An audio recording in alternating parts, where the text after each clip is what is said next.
Hi, everyone. Welcome to Hallmark Movie Drafts, where our three guest panelists this month are all Hallmark movie enthusiasts and Deck the Hallmark podcast double-deckers who love to rate, rank, and debate all things Hallmark movies related. Today, they'll be working with and against one another to create the definitive singular list of the 10 best Hallmark movies starring fan favorite Brennan Elliott. He's an actor and producer, having executive produced several Hallmark movies. Be sure to check out his impressive filmography on IMDb because it goes far beyond the Hallmark world and includes episodic TV series, appearances, feature films, and entries that just may surprise you if you're only familiar with his Hallmark work, like the fact that he makes an appearance in a Chucky horror movie with one of the best death kill scenes I have ever seen. I don't know. And y'all, I have a big surprise for you. At the end of the draft, Brennan's actually going to be joining the fun, and he's going to chat with us and chime in with his reactions to the final list. So no pressure on the players, right?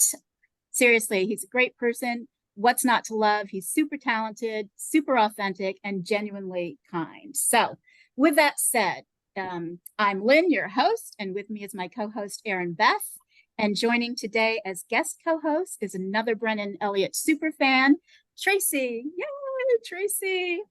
Tracy, you are so wonderful about posting photos from your Christmas con adventures. There's actually a photo of you with Brennan on the Hallmark Movie Drafts IG. What's your first reaction when you see Brennan at one of these things? What's he like? First of all, super handsome. Just wow. Yeah, so almost like, whoa, hey there. But when you get to talk with him, hey, everybody's giggling, but it's true. He's very, very handsome. And then but once you get over that and just start chatting with him, like you were saying in your intro, he is just the nicest, sweetest, most down-to-earth person. Like you could just sit there or have conversation with him for a long time. There's no pretense, there's no nothing like, hey, look at all this stuff that I've done. He's just a really cool, chill dude. So yeah. I was listening to some of the chats that he's had with the guys, with Bran and Dan over the years. There's like 4 or 5 interviews that he's done with them. And in it, he mentions that he had never done a Christmas con before. And I think that the one that you met him at was maybe his first one. Might have been. It was the one, not this past summer, but the summer of 2020. Summer before. Yeah, like 2022. That was here in LA, so it was, I guess, close to home for me. And I think he's in the LA area, so it's a little bit easier for him. But yeah, that's where I first met him. Yeah. Cool. So Erinbeth, when did you first become a Brennan Elliott fan? You know, I like bad guy Brennan from Cedar Cove. I really like this character in that show, and I love the series as it is, but that was probably like when I really started being a huge Brennan fan, was during that. And like, he just plays a really good bad guy, but he also plays a really good, heartthrob. You just want that guy to give you a big hug kind of character too. So very versatile. I'll watch him in anything. Yeah, pretty much the same over here. So listeners, once again, Deck the Hallmark podcast producer extraordinaire and Hallmark Movie Drafts official mixologist Erin Shea has created some fabulous Brennan Elliott Hallmark movie theme bevies for us all to enjoy. There's one called The Perfect Pairing. There's Love You Like Champagne, Cocktails at Grand Valley, and Mocktail of My Heart. You'll find all the recipes and photos of the drinks on the Hallmark Movie Drafts Instagram, so be sure to check them out. Let's get to introduce today's panelists. They're all Brennan Elliott super fans. They've had several months to put together their own personal top 10 lists of Brennan Elliott movies out of the 22 that he's been the lead in as of this recording. They've ranked them 10th best to number 1, their absolute favorite, and they're going to battle it out to get as many of their own personal favorites as possible onto the final list, ideally in the same position they have them ranked in on their own lists. Just as you know, the Smack Talk started in this panel chat group 6 months ago. So I have no idea what's going to happen today. I just know that Cece is probably going to be at the root of all of it if she holds true to form. Everyone is laughing and agreeing. Yeah. And if you could see her screen name today, it says Cece, the Harbinger of Doom. So will she play with love? I don't know, but I will ask her when we get. First up for our panelists, the first double decker is Hillary. Listeners, Hillary, you will remember from the Way Home edition back in May, where she revealed a color-coded spreadsheet for her ranking system that was unlike anything I'd ever seen before. So Hillary, today, do you have a color-coded spreadsheet for me to see? I do. It's nothing nearly as colored as the previous one you mentioned, but yeah, to help guide some last minute decisions or targeted vetoes, today I have added some color to my full ranking 1 to 22. I'm glad. I'm so glad. It's going to be a colorful assault, I'm sure. Also, your reaction when you learned that Brennan would be joining us today was priceless. Are you feeling any extra pressure with your personal picks? A little bit, yeah. I really have come to appreciate him so much more after watching him for many hours. So I'd like him to feel good about what we do today. And that means I think the group needs to just follow my lead. So yeah, some pressure there. Okay, so everyone just agree with everything that Hillary throws out for her picks, and everything will be fine. No bloodshed, no worries. Perfect. Our next panelist is Amy. Amy, welcome. I'm so excited that you're joining this draft, and you're a first-time drafter, and I paired you with these two specifically because their two playing styles are very different from one another, and I'm really curious to see your playing style because I think you're probably going to shake some things up and maybe be the dark horse for the winner. We never know. How are you feeling today? It might be. I don't know. I'm feeling pretty good. I'm good. I'm definitely nervous, but I love Hillary and Cece. I feel comforted with my friends here. I feel like we are in this together. So that is really helping. Like I know we're competing, but I also feel like the love. So that's helping me. I love it. Erinbeth, I love it when everybody says this at the beginning of the show, right? Everyone is like, oh, I love these guys. You put me with my friends. We all love one another. And then the gloves come off, and somewhere around pick number 3, it just all hell breaks loose and the love leaves the room. But it's all in good fun. We haven't ruined a relationship yet, so I'm sure it'll be fine. So was it hard for you to put together your list of 10, Amy, or did you have a pretty easy time ranking them? It wasn't hard picking which ones were going to be in the 10, actually. That part was easy. It's just hard to put them in the right order. So I had like my first watch of the movies, I had this list and it was just a no or a star for top 10 or bottom 12. So that part actually was like easy, but it is hard to put them in the right order. Well, I'm looking forward to seeing what happens today. And if you're just going to, cave to Hillary and her wishes for domination, we'll see. And our third and final panelist is Cece.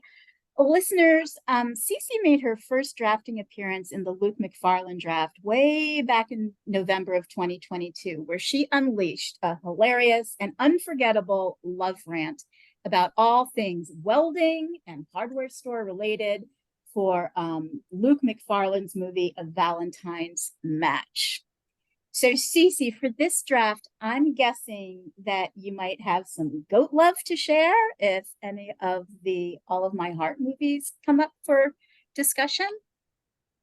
I always have goat love to share, no matter if we're talking about All of My Heart or just Beekman 1802 skincare products. I just love goats in general. So goat yoga. I'll go to goat yoga with anyone who asks. I'm into goats. I'm into animals in general, but goats, yes. You are into animals, and I've done goat yoga. We talked about that offline, and as some double deckers may know, when Panda was doing the double decker of the week, he actually my business as a double decker is I am the founder and CEO of U-Haul, EWE Haul. So I'm here for the goats as well. let's start shifting into gameplay mode. If this is your first time listening, you might want to pause here and listen to the Hallmark Movie Drafts intro show first. That's where we go over the rules in more depth. I talk about the format of the game, how vetoes work, or just keep listening and you can likely pick it up pretty quickly. Eligibility for this draft is pretty straightforward. The movies had to premiere on Hallmark or Hallmark Movies and Mysteries channel and must feature Brennan as the key lead. However, we are not going to include the Cedar Cove series in this draft, and that's because with 31 episodes in that series, it would really be impossible to select individual shows. So this means that as of this recording, there are 22 eligible Hallmark movies for the draft, and you can find that eligibility list on the Hallmark Movie Drafts Instagram. Drafting positions, let's talk about them. There are 3 today, A, B, and C. Drafter C picks positions 10, 7, and 3 on the list, and they get 1 veto card and 1 veto override card. Drafter B picks positions 9, 6, 4, and 2 on the list. Drafter B only gets 1 veto card because this position gets 4 picks instead of 3, and therefore has more chances to get your personal movie choice onto the list than anyone else. And Drafter A picks positions 8, 5, and number 1 on the list. They get 1 veto card and 1 bonus veto. So this position gets to pick the number 1 movie and gets an additional veto card to use. So there's a lot of power in Drafter A position. And let's remember that Cece is coming into the match. Yes, she's raising her hand. What? She's coming into the match with a leftover veto from the Luke McFarlane draft. So she will have an extra veto to use in addition to whatever vetoes come with the drafting position that she ends up with. How do we decide who gets to be drafter A, B, or C? That's where Tracy and Erinbeth come in. They're going to test your knowledge with a round of Brennan Elliott related trivia questions. And the first person to answer 1 question correctly gets to choose whether they want to be drafter A, B, or C. The second person to answer the next question correctly gets to choose theirs from the remaining 2, and so on. Just keep in mind that if you win the trivia round, you are also going to be the first person to declare whether or not you want to use your veto against someone's pick. So it's a double-edged sword to be the winner there. There's a lot of strategy. So good luck to everybody. And Erinbeth and Tracy, take it away. All right. Well, Tracy and I worked hard on the trivia and making sure that it was extra difficult for everyone today. Erinbeth more than me, I'll just say that. But to start out here, I just want to remind you all of the rules. Rule number 1, you cannot answer until I have finished asking the question. No jumping in before I have finished speaking. Number 2, as soon as I finish asking the question, just shout out your answer. Number 3, I will tell you if your answer is right or wrong. If you're wrong, you cannot guess again until the other 2 drafters have made a guess. And number 4, if I have given a hint or a clue, then anyone can answer, even if you just answered correctly. Any questions on the rules? Perfect. Well, then I'm going to let Tracy take it away with question number 1. All right, drafters ready? Are you unmuted? Make sure you're unmuted, just right. We don't want that to be a thing. Oh, okay. yeah. Okay. Question number 1. What is the name of Brennan's winery in The Perfect Pairing? Hollingsbrook Winery. Cece got that. Very good. So Cece, you need to start thinking about which position you want to be in, A, B, or C. And I will go ahead with question number 2 for Hillary and Amy. In Christmas in Vienna, in which city does Brennan's character agree to take a new job? In Tokyo. silence, they're looking. What'd you say, Amy? I said Tokyo. No, it's not Tokyo. Do you want to take a guess? Her? No. I'm trying to think of it. I don't know. That is not. The correct answer was Zurich. Tracy, go ahead with question number 3. Okay. Sure. Question number 3. In Open by Christmas, Brennan's character slides a card into what textbook? Chemistry. No, that is not correct. Amy, do you want to try? I mean, it's a subject in school. Yeah, calculus. Calculus. Very That's the good. one. That's the one. We even had a math book option in case that no one could get it. Very I'm good. a math person. Yay! Good And job. the question was asked by a math teacher. I love it. I love this. Perfect. This was great, you guys. And I'm sorry, listeners, that you couldn't see the facial expressions throughout the trivia round because they were hilarious. I think some people were praying, other people were choking. Someone looked like their head was going to explode, but you did really, really well. So, Cece, you won the trivia round. Which drafting position would you like to have? A, B, or C? So I'll have 3 vetoes if I do A. If Is that you correct? do A, you will have 3 legitimate vetoes. Yes. I'll go A. Wow. I was gonna go B. but I'm gonna go A for the veto because there are some things I just don't want on the list. Okay. Well, if you did B, you would have 2 vetoes instead of 1, and you would have 4 picks. But I have 3 vetoes this way, right? You have 3 vetoes. Take You the going for it? vetoes. The Harbinger of Doom has spoken. Cece is going to be Good thing drafting Jan's not playing this one. A. I know, my God.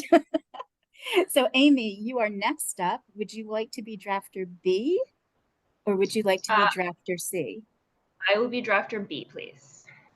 Amy is going to go for drafter B, where she will have 4 picks instead of just 3, and she will have 1 veto. And that leaves Hillary, who wants list domination. She will have 3 picks as drafter C, and she'll have veto and a veto override card, which can get very tricky. So we will go over that if and when it comes into play. Before Hillary sends me her pick for number 10, let me just also state that Tracy and Erinbeth and I have a host side hustle. So the 3 of us have exchanged our personal top 10 lists. And at the end of the game, we will compare notes to see which one of us has as more titles on our list that match the ones that you guys actually come up with. We get bragging rights, and that's just about all we get, but it's an awful lot of fun for us. And usually we are dead wrong. So we'll see what happens. We'll see what happens. Okay, go ahead and message me in the chat your pick for number 10. I sent it over. Buckle up, everybody. Here we go. Hillary has sent a movie from 2015. It stars Brennan as Danny. Lacey is Kristen. It was directed by Mariah Carey, and she co-stars in this as well as an evil, snooty PTA mom. Kathy Najimy is in it as Aunt Sarah. This is a Christmas melody. And Lacey is a single mom and fashion designer who returns with her daughter Emily to Silver Falls, Ohio. Brennan is Danny, the music teacher who has had a crush on Kristen since high school. You can guess what happens, but honestly, listeners, along the way, there is a major product placement for Folgers coffee. There's lots of close-ups of Mariah Carey in I Swear It's Soft Focus.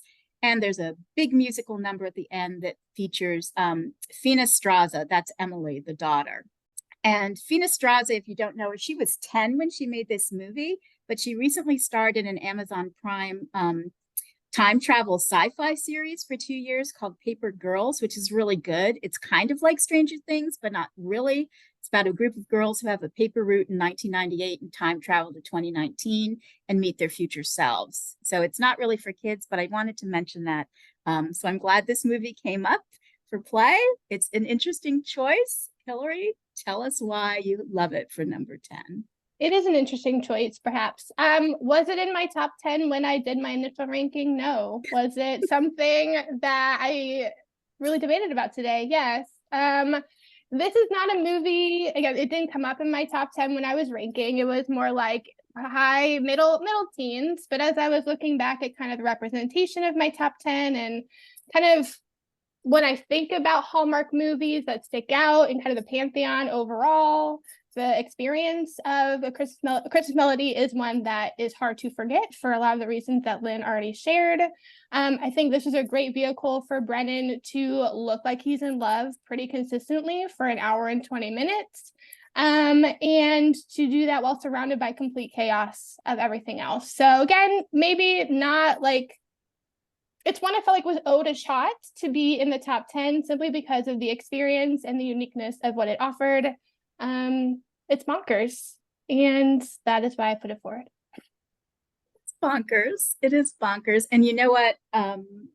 If you get a chance to double deckers, if you get a chance to go through and search for the lunch meetings and interviews that Brennan has done with Bran and Dan, he talks about this movie and things that happened on the set, and it's hilarious. So it's great pick. Cece, what do you think of A Christmas Melody at number 10? Are you going to use a veto? Are you going to let it slide? How are you feeling?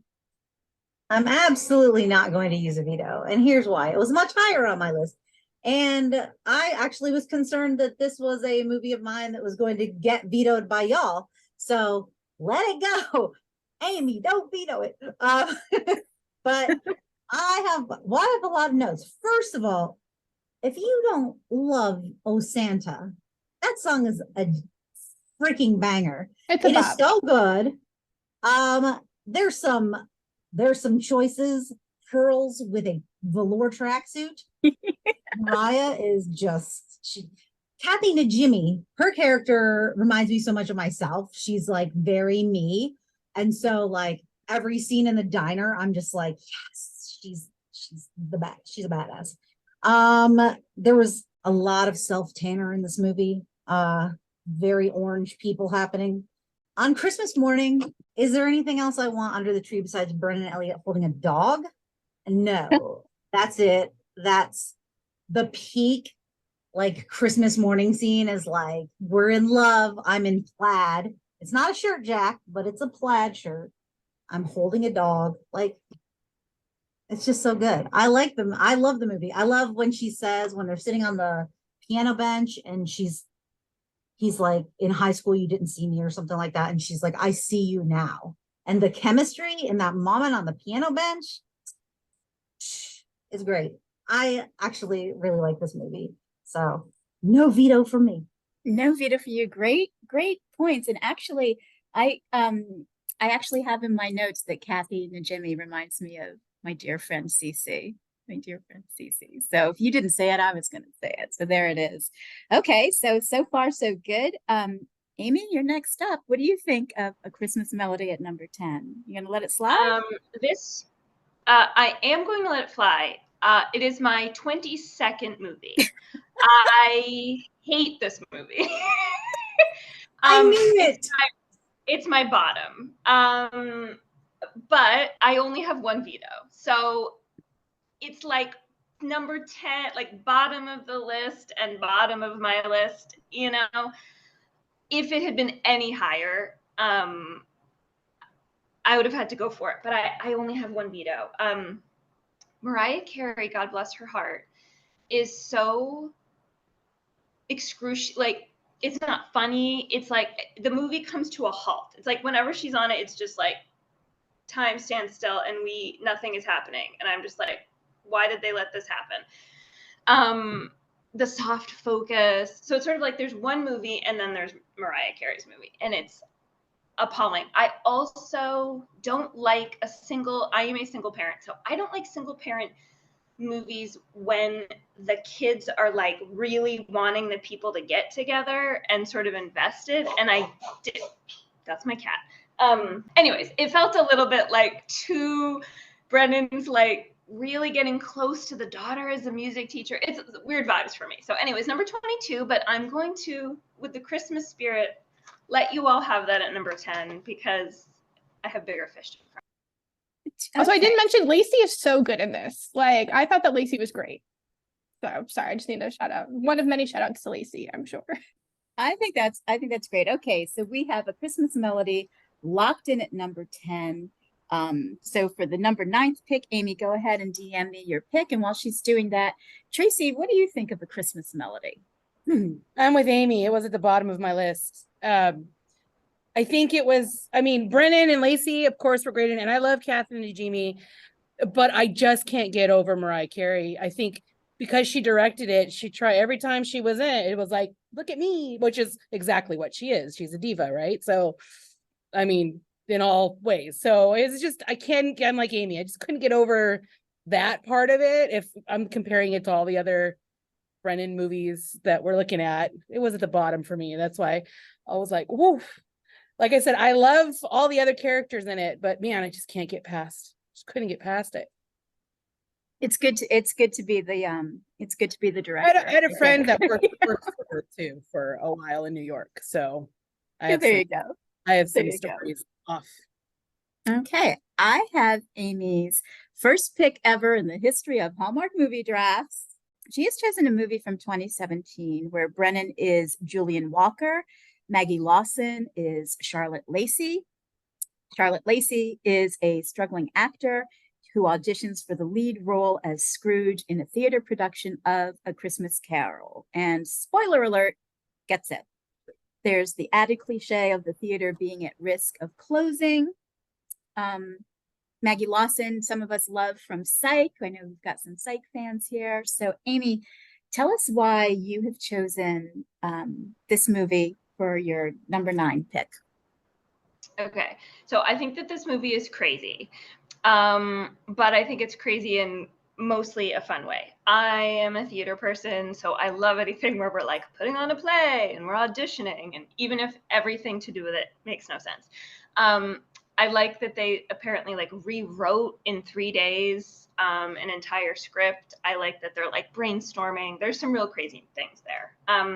I like Maggie Lawson. I love Psych. I basically, my first gut instinct with this is a crazy bananas movie, but I love Brennan in it. So since this is a Brennan draft, I had to put it on my list. Pretty far down, but I do love him in it. There's a lot of wait what. But I don't know. It's very Christmassy. It's so silly. It's fun to talk about. It's fun to watch with someone and kind of be like, what's happening here? Anyways, that's where I'm at. Christmas Encore. Good reasoning. Cece, Harbinger of Doom. How do you feel about Christmas Encore at number 9? It was my number 11. So I don't really care that much that it gets on the list. I can't even remember the faux woman's name for Ebenezer Scrooge. It's like Edwina Stooge or what. It's like, I hated every time they said it. I cringed. I also don't care for Maggie Lawson. Not a fan. But I think Brennan is great in it. It's one of those times where, like, often they discussed with Brennan on the podcast how he really delves into a character and makes every character different, and you don't ever feel like he's playing the same guy over and over. He definitely, like, if you've been in theater, like, he definitely feels like a theater dude. He has some like flamboyance a little bit, not like too much over the edge because Hallmark would shit their pants. But yeah, he's definitely like got big theater vibes, and it was okay. It was originally in my top 10. Today it moved to 11, and I moved a different movie in after I watched the first 30 minutes of that other movie again. So, it's neither here nor there for me, but it would have been like if something of mine gotten vetoed, I probably would have used it. And so I'd rather have it here on the list than higher on the list if I got vetoed. So I'm cool. Right. So it's cool with the Harbinger of Doom. How about you, Hillary? Do you have Christmas Encore as number 9 on your list so that she's agreeing with you unilaterally? I do not. This is one that was in my like red highlight closer to the bottom for me. Just kind of meh. I felt like Brennan had a lot more chemistry with other leads than he did in this one. Like that was the thing that was really like the biggest notice to me, and like in my look at my various notes. But I have a feeling things are going to get more contentious as we go, and like I'll deal with this at 9. That's fine. I'm going to save my veto for, I'm sure, future use. But yeah, it was just, I wouldn't have put it up this high. I'm flashing back to The Way Home, 10 most memorable moments where similar words were said and what happened. But we move on. We move on. We have Christmas Encore locked in at number 9. That was Amy's very first pick in the draft. And now we are going to go to Cece to send me her pick for number 8. And while she's doing that, Erinbeth, what do you think of A Christmas Encore? What do you think of their chemistry? I thought their chemistry was kind of meh, like Hillary was saying, but I liked Brennan in the role. Christmas Encore is also number 9 on my list, so that's a great place to put it. I love Brennan in this movie. It's exactly that. I like Brennan in this movie, and this is a Brennan Elliott draft, and it is one of my obviously top 10 favorite characters that I think he plays. So, and it's a good movie. And I will tell you the truth, until I rewatched it, I thought Christine Taylor played opposite of him, not Maggie Lesser. And the movie started, and I was like, is this the same movie I'm thinking? Are you one of these people who also confuse Kevin Smith with Brennan Elliott?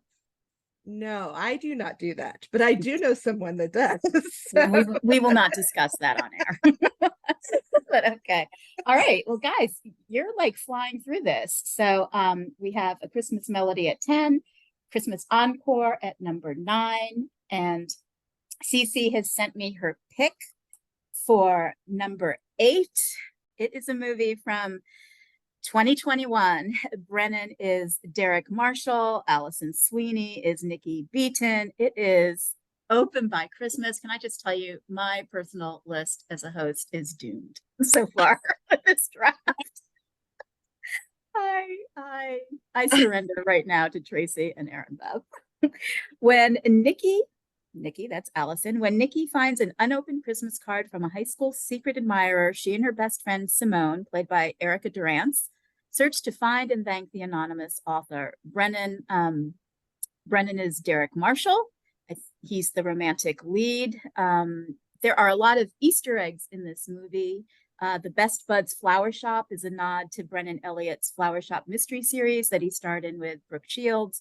The boxes that Allison Sweeney carries have labels that are similar to the bakery shop in the Murder, She Baked mystery series that she stars in. So there's a lot of little things for the fans, for both of the leads in it. And I think that's all I can say about Open by Christmas. Cece, Harbinger of Doom, why did you choose this for number 8? Why do you love it? Okay, so this is a movie that where the interplay comes in between, like, am I picking the movie because I love Brennan in the movie, or I love his performance in the movie, or am I picking the movie because I love the movie? And I actually do like this movie a lot. I probably watched it like 10 times since it came out. I really love Erica Durance, and I feel like her character, her storyline is so, like, I'm so sympathetic to it.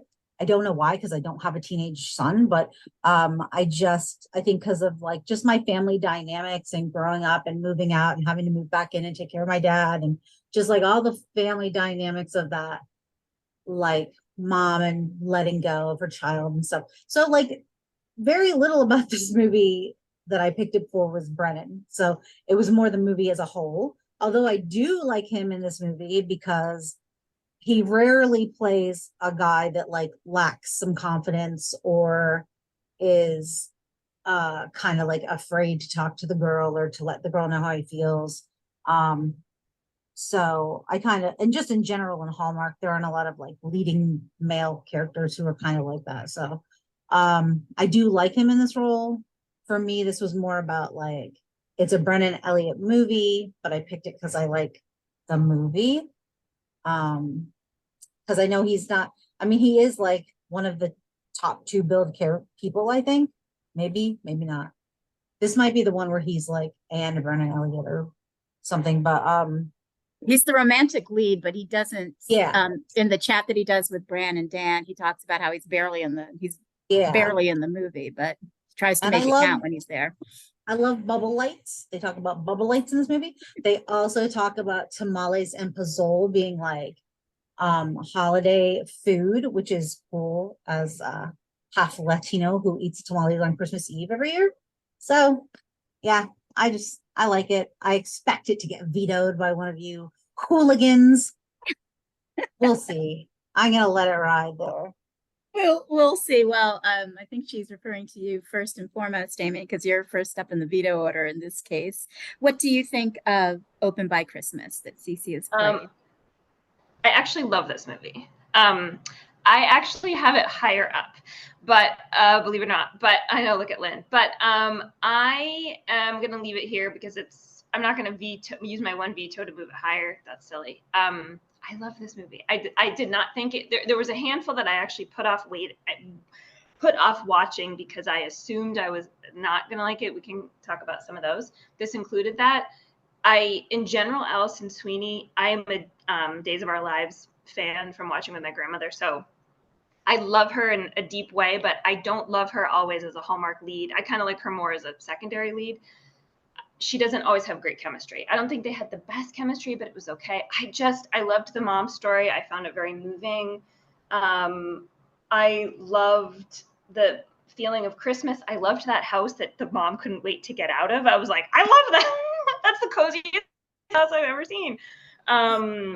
I actually really believed Alison Sweeney as like I think that storyline made a lot of sense. I could imagine her character in high school being really uptight. I thought it was so precious that he like admired her. It wasn't the sexy thing like you were beautiful. He was like, you're a wonderful person. Anyways, I liked it. I was surprised. I watched it with my mom at the end. We were both like, okay, I liked that. So I will leave it there, even though I think it even deserves time.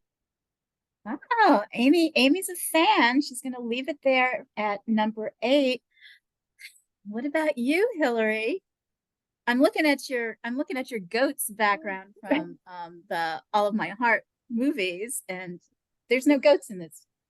It's true. I don't recall any goats. Really a shame for the entire industry. It had just about everything else, but right. it didn't have goats. Right. This was not my top 10. It was kind of a few spots further down, but it is one that I really liked when it came out and have also watched like since it premiered. Was really thinking about the number of spots we have left when we were getting the descriptions for Rationale just now.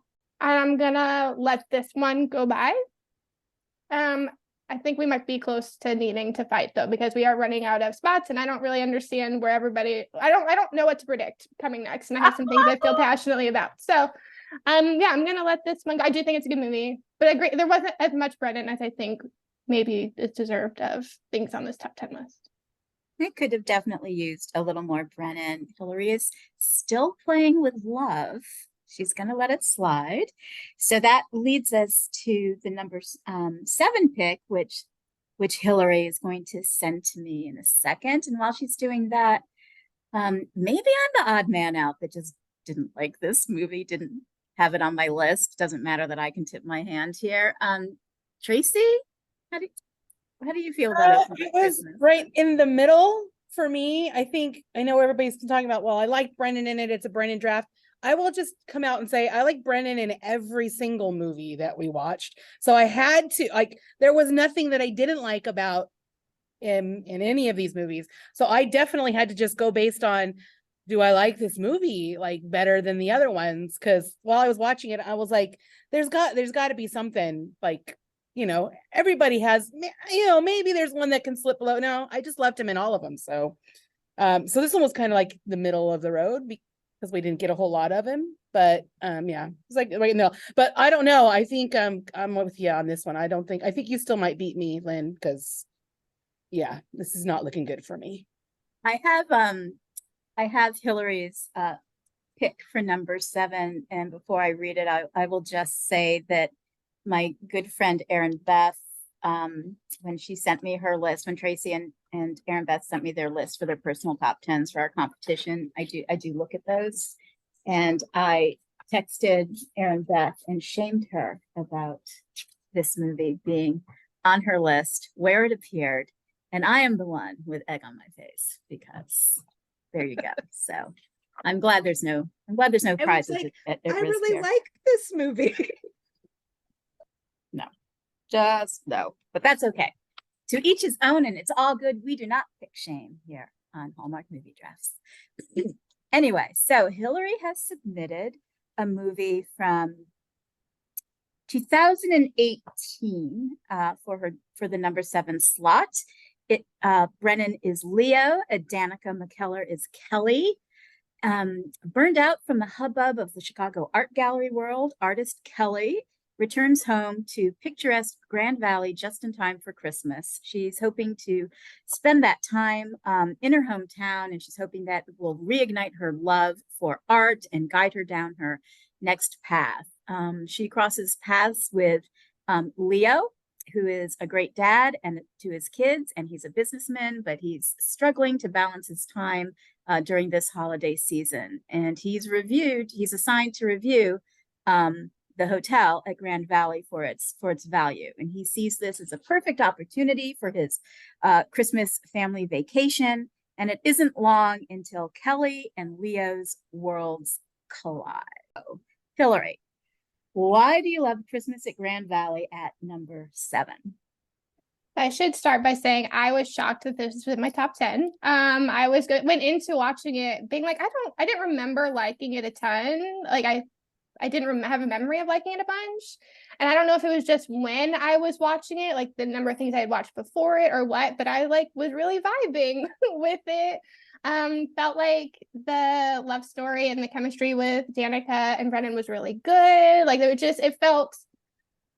just was giving me all the positive feelings that I wanted out of the movie when I was watching it. And felt like Brendan was really showing up as fully believable as somebody who had a lot of feelings and was bringing those into hard decisions while also thinking about his family at the same time. So I don't know, appreciated it, was shocked that I picked it or put it in my top 10, but it made sense to me there at number 7.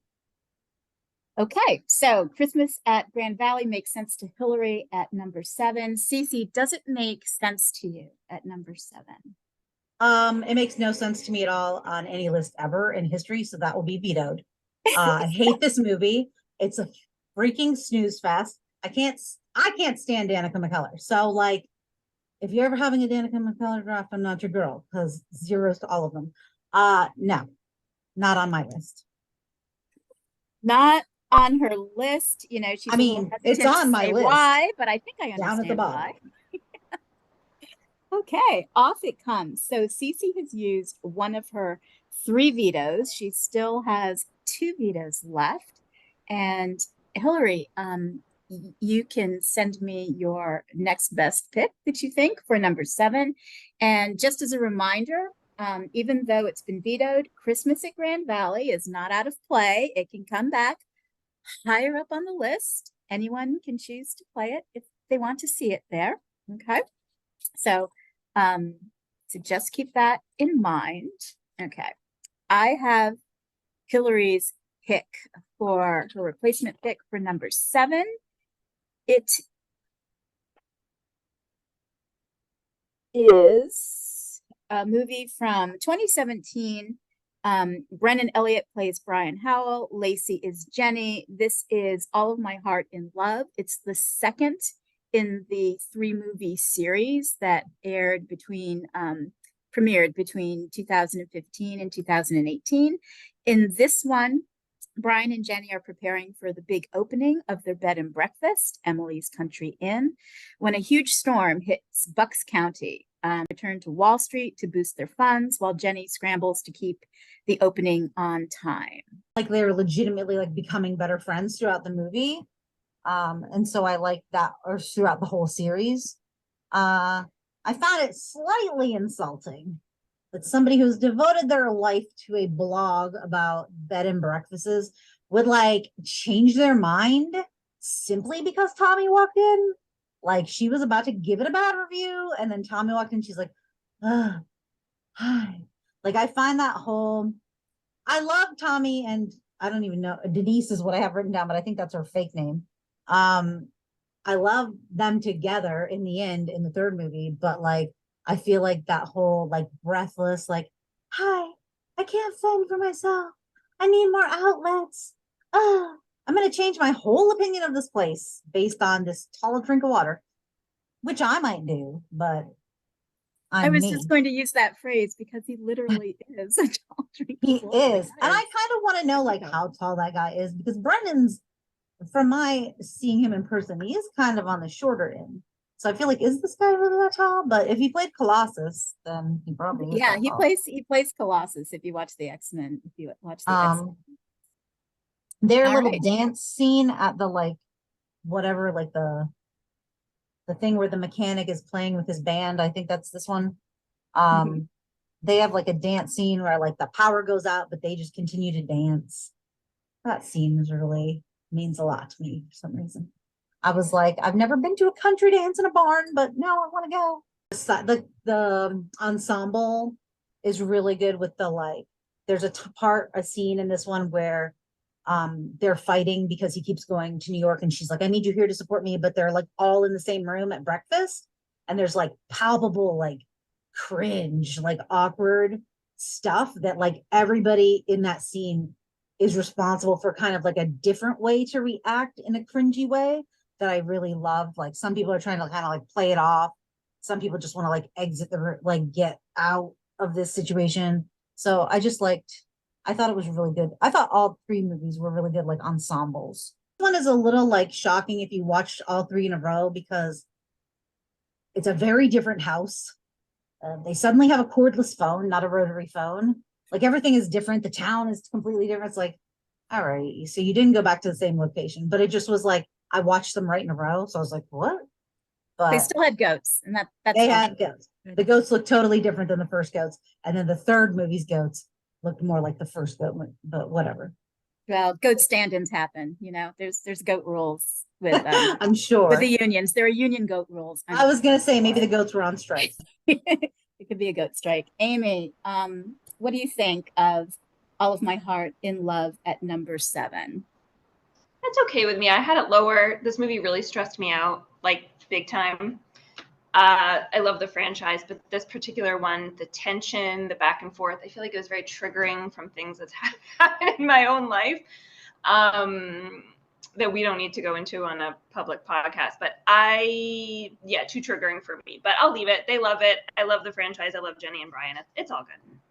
Okay. We won't discuss this any further. We will just say All of My Heart in Love at number 7 has been locked in. That was Hillary's pick. And Amy, it is going to be up to you to send me your pick for number 6. When Brennan was interviewed by Mario Lopez on E about them, he said they would continue to make these movies until they ran out of goats. So I'm thinking, in All of My Heart, oh baby, it should be coming, like we need another one.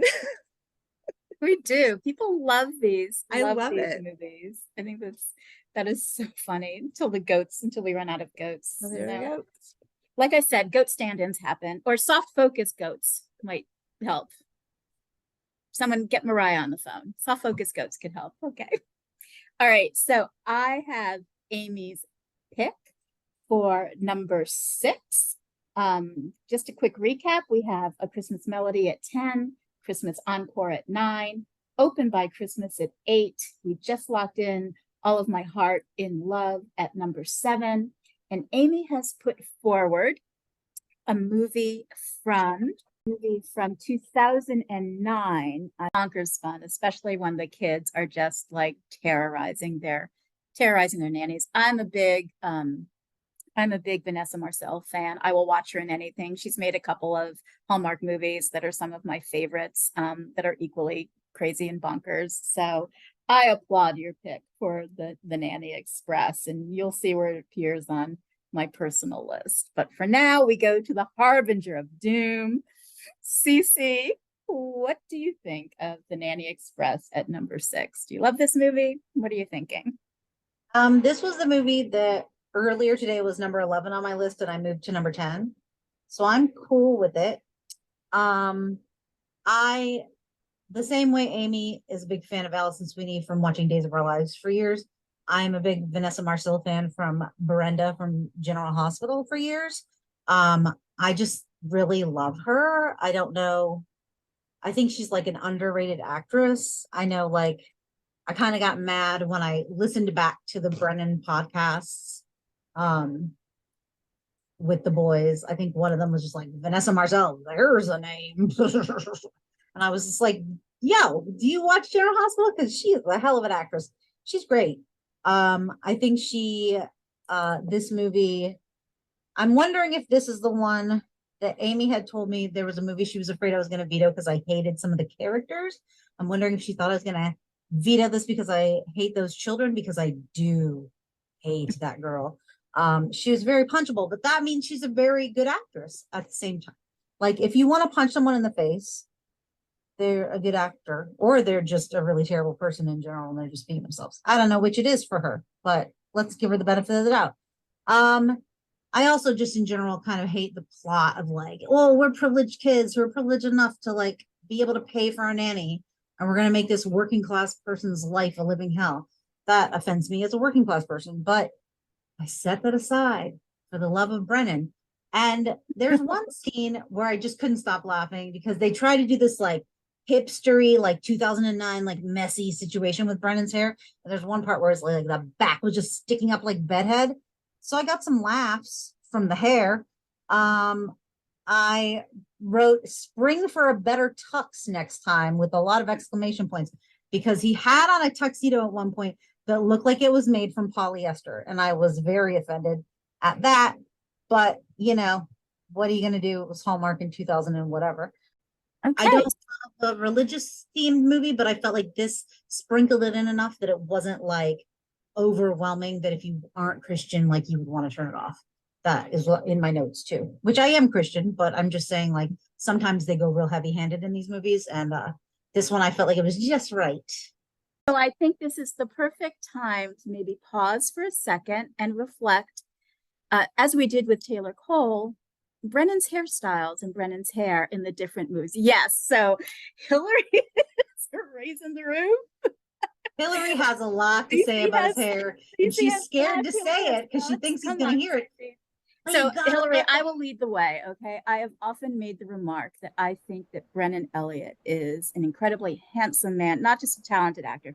He's, you know, easy on the eyes, but OMG, Hallmark, stop shellacking this guy's hair to his head, because natural Brennan is authentic Brennan. Or dyeing it. So Dyeing it. Like, yes. Later movies, the more time goes on, the better his hair looks, because it's like they're letting, God forbid, someone in their 40s have a little gray hair. They're letting it find its natural curl. I mean, I am most offended when they do this thing with him that's like, it's almost like a Christmas. There's like little plumes that come out. Yeah. I walked into a wall, the Yeah. bangs straight up. He has really good hair. Like he has hair, awesome has hair. a face. Like he has a really good hairline. He has he has really good hair, and maybe they're just now letting him do his hair. Like I wonder if he's just like, can I show up on set? Can I just be I've me? done my hair. Don't touch it. But as time goes on, it's just like, oh, it's getting better. It's getting better. Yeah, definitely. Hillary, what are your thoughts, Hillary? Yeah, it's funny. I tried mostly to watch these chronologically in order of like when they were released. And then when I like would watch something out of order, I was like, what? I like got lost in his like hair chronology. Yeah, I kept referring to it as hair fluff, but like various stages of fluff. And like depending on the amount of product being used, that meant something very different, as you all just described. So yeah, I agree. Like they were just trying to control it too much and make it something it didn't need to be, like really early on. So I'm glad that they've stopped doing that a little bit. But it's always something I would notice, because it always looked very different depending on like what year it was that the movie was made. I saw Hair Chronology live. Oh my God. Just talk about banger group. See what I did there? Okay.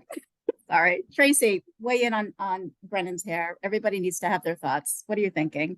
Yeah, you're hitting the nail on the head. It's like it is a chronology of back in 2009 all the way up till now. It's one of those, I think they're just trying to make him look too much like kids hair. Yeah.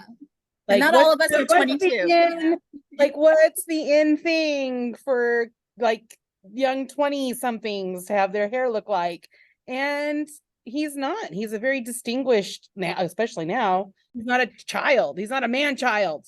He's not a man child. Man-child. Erinbeth, bring us home in the hair chronology discussion as we're objectifying Brennan. Who will see all There of our are hairs some shortly. hairstyles that I see him in, and I'm like, what were they thinking? But I will tell you, the gift of peace comes to mind. That letting that gray come through for this 40-something person. Yeah, smoking is Brennan, nuts. right? Mhm. Exactly. Loving that. Exactly. Okay, I've completely lost track. Did we lock in the Nanny Express? No, we did not. Okay, good.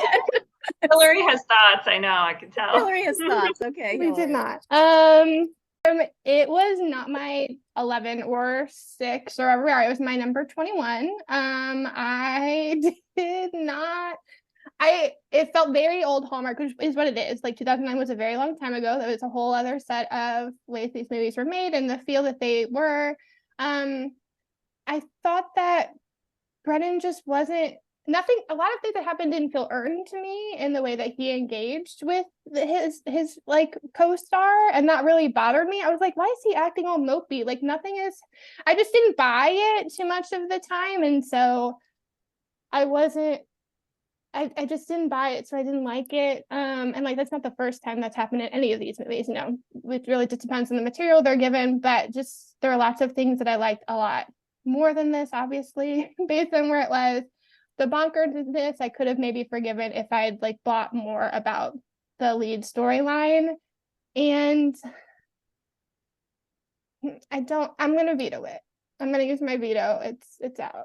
I know. It's so hard. I don't have a lot of pick, but I just don't think I can have this there. I think there's many more that have that belong in our remaining spots. Okay, well, Hillary has vetoed the Nanny Express at number 6. It just removes it from that position. Anyone can play it again if they choose to further up the ladder. So Amy, I need you to send me another pick for the number 6 position. All right, which she has already done. So Amy has chosen a movie from 2019. Brennan is Jake. Autumn Reeser is Tia. Chris Russell, talk about a tall drink of water, is in this as well. Brennan is an executive producer on this film too. So Tia is an associate at a law firm where she works with her dad, and before starting her next big case, she heads off to San Francisco to help her aunt and uncle with a legal matter about their new business venture, converting a vintage yacht, the Pacific Yellowfin, into a floating restaurant for dinner cruises. But little does she know that they've hired her ex-boyfriend, Jake, as the executive chef. Sorry, Amy. I know this is 3 times. Now you got to do another one, but like, I hate it. Unless Hillary wants to override me. I don't, but like, it's my number 22. I hate it more than Grand Valley. So. Okay, so Cece has used her second veto to veto All Summer Long, which could come back again if someone chooses to play it. So the Handsome Hot Chef is off the list at the 6th position. And Amy is going to try again with another pick for number 6. This is Shades of Shannon W. I'm going to break into a sweat in a minute. Just to clarify, not using my veto override, like this was near my bottom as well. So was it really? Yeah. Yeah. Okay. So Amy is concentrating. And while she's doing that, let me just do a recap. We have at 10, A Christmas Melody. At 9, Christmas Encore. At 8, Open by Christmas. At 7, All of My Heart in Love. And at number 6, Amy has offered up a movie from 2022 where Brennan is Luke Walker, Amanda Shaw is Abby Foster. Hillary hates this. Look at her face. Sorry, go on. Oh my God, we have Hillary covering her face. We have Cece, the Harbinger of Doom, just throwing her head back in her chair, covering her head and shaking it from side to side.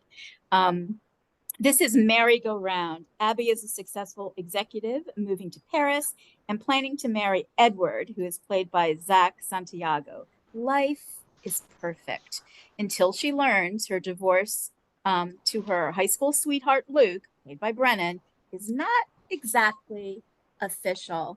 Can I just tell you, Amy, I love this movie. So Probably just you and me. It's okay. you and I, thank goodness, we live relatively close to each other on the East Coast, just a couple of states away. Tell us why you love this movie for number 6. So I am well aware that basically every double-decker hates this movie. I am a little confused why it gets so much hate. I understand people hate the mother character. I understand, but she has a fiance and I understand it also. Like, there can be lots of rants. I like this movie. I think a lot of times movies speak to maybe something you've been through. And so if you had a high school sweetheart and you understand what that feels like, I think they played that really well. I think he looks great in this movie. I think this is his like best style. It's his best hair. The way he walks around like a painter, the way he walks into the store, he's so like embodied in his body. He's so, he's just there.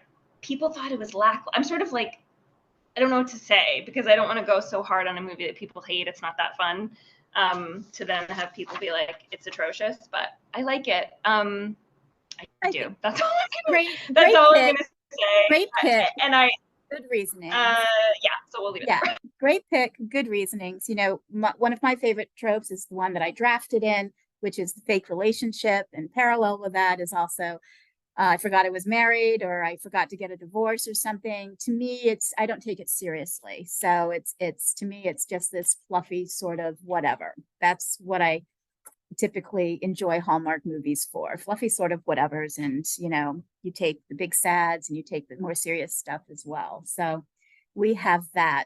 Okay, Cece, you are first up. You have one veto left. So I like this movie a lot when it was called Sweet Home Alabama and starred Reese Witherspoon because it's the identical movie, and it's so stupid that they just remade that movie with other people. And like Amanda Schill is like nails on a chalkboard to me. It was very hard to like even watch it.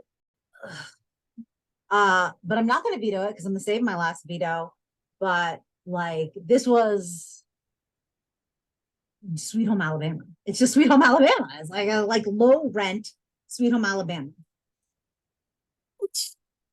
with like a better looking guy but a worse looking girl. And she's no Reese Witherspoon. I getcha. Okay, Hillary. It's safe so far. What do you say? Well, yeah, I don't have any. I can't do anything. My veto is gone. But that's right. Your veto's gone. Yeah, I was looking back at my notes from like the live watch of this one, and like my culminating note was like, I really like Amanda and Brennan, but like they need different content than this. I don't know. Yeah, it's my number 22. Rewatching it was hard for me. I know, which is surprising. I don't know why. I just really didn't. A lot of it is I just feel confused. I don't even care. I'm not someone who's like, my feelings are hurt because someone doesn't like a movie. I don't see it. I actually read everyone's comments back, and I remember I didn't watch it with the group. I watched it on my own, and I do think that can sometimes influence my feeling because when I'm in the like group commenting, I'm like, yeah, this sucks. I hate it.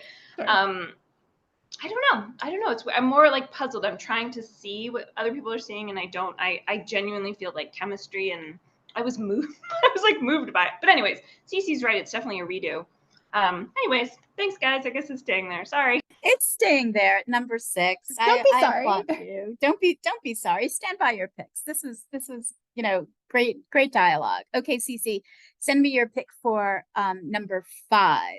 So Cece has sent me a movie from 2022 where Brennan is Michael, Nazim Contractor is Christina. It is the perfect pairing. And the tagline for this movie was sit back and fall in love. I think it should have said, and fall and hit your head and then fall in love. Is what it should have said, in my opinion. So Michael is the owner of a winery that specializes in ice wines. While touring the winery in winter, food critic slips and falls, hitting her head, losing her memory temporarily. Spoiler alert, she panned the winery in the past, which led to a severe downturn in its business.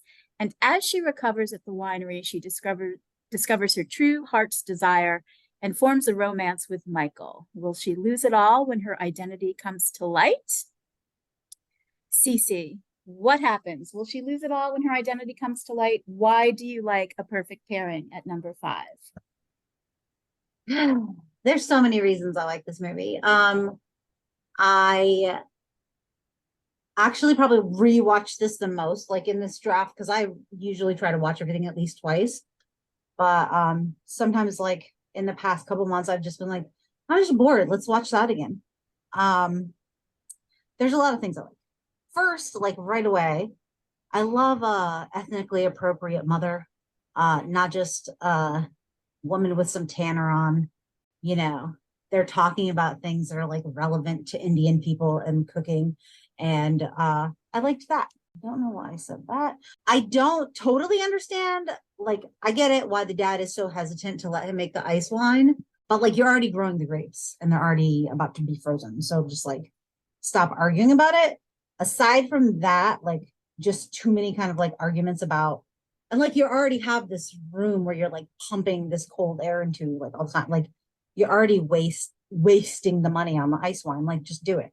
I felt like this is a movie where like you really get a glimpse into what kind of dad maybe Brennan is, because his relationship with the daughter was just really warm and it really like touched me more than like most of the like parent-child relationships in Hallmark movies. I just felt like it was really cute.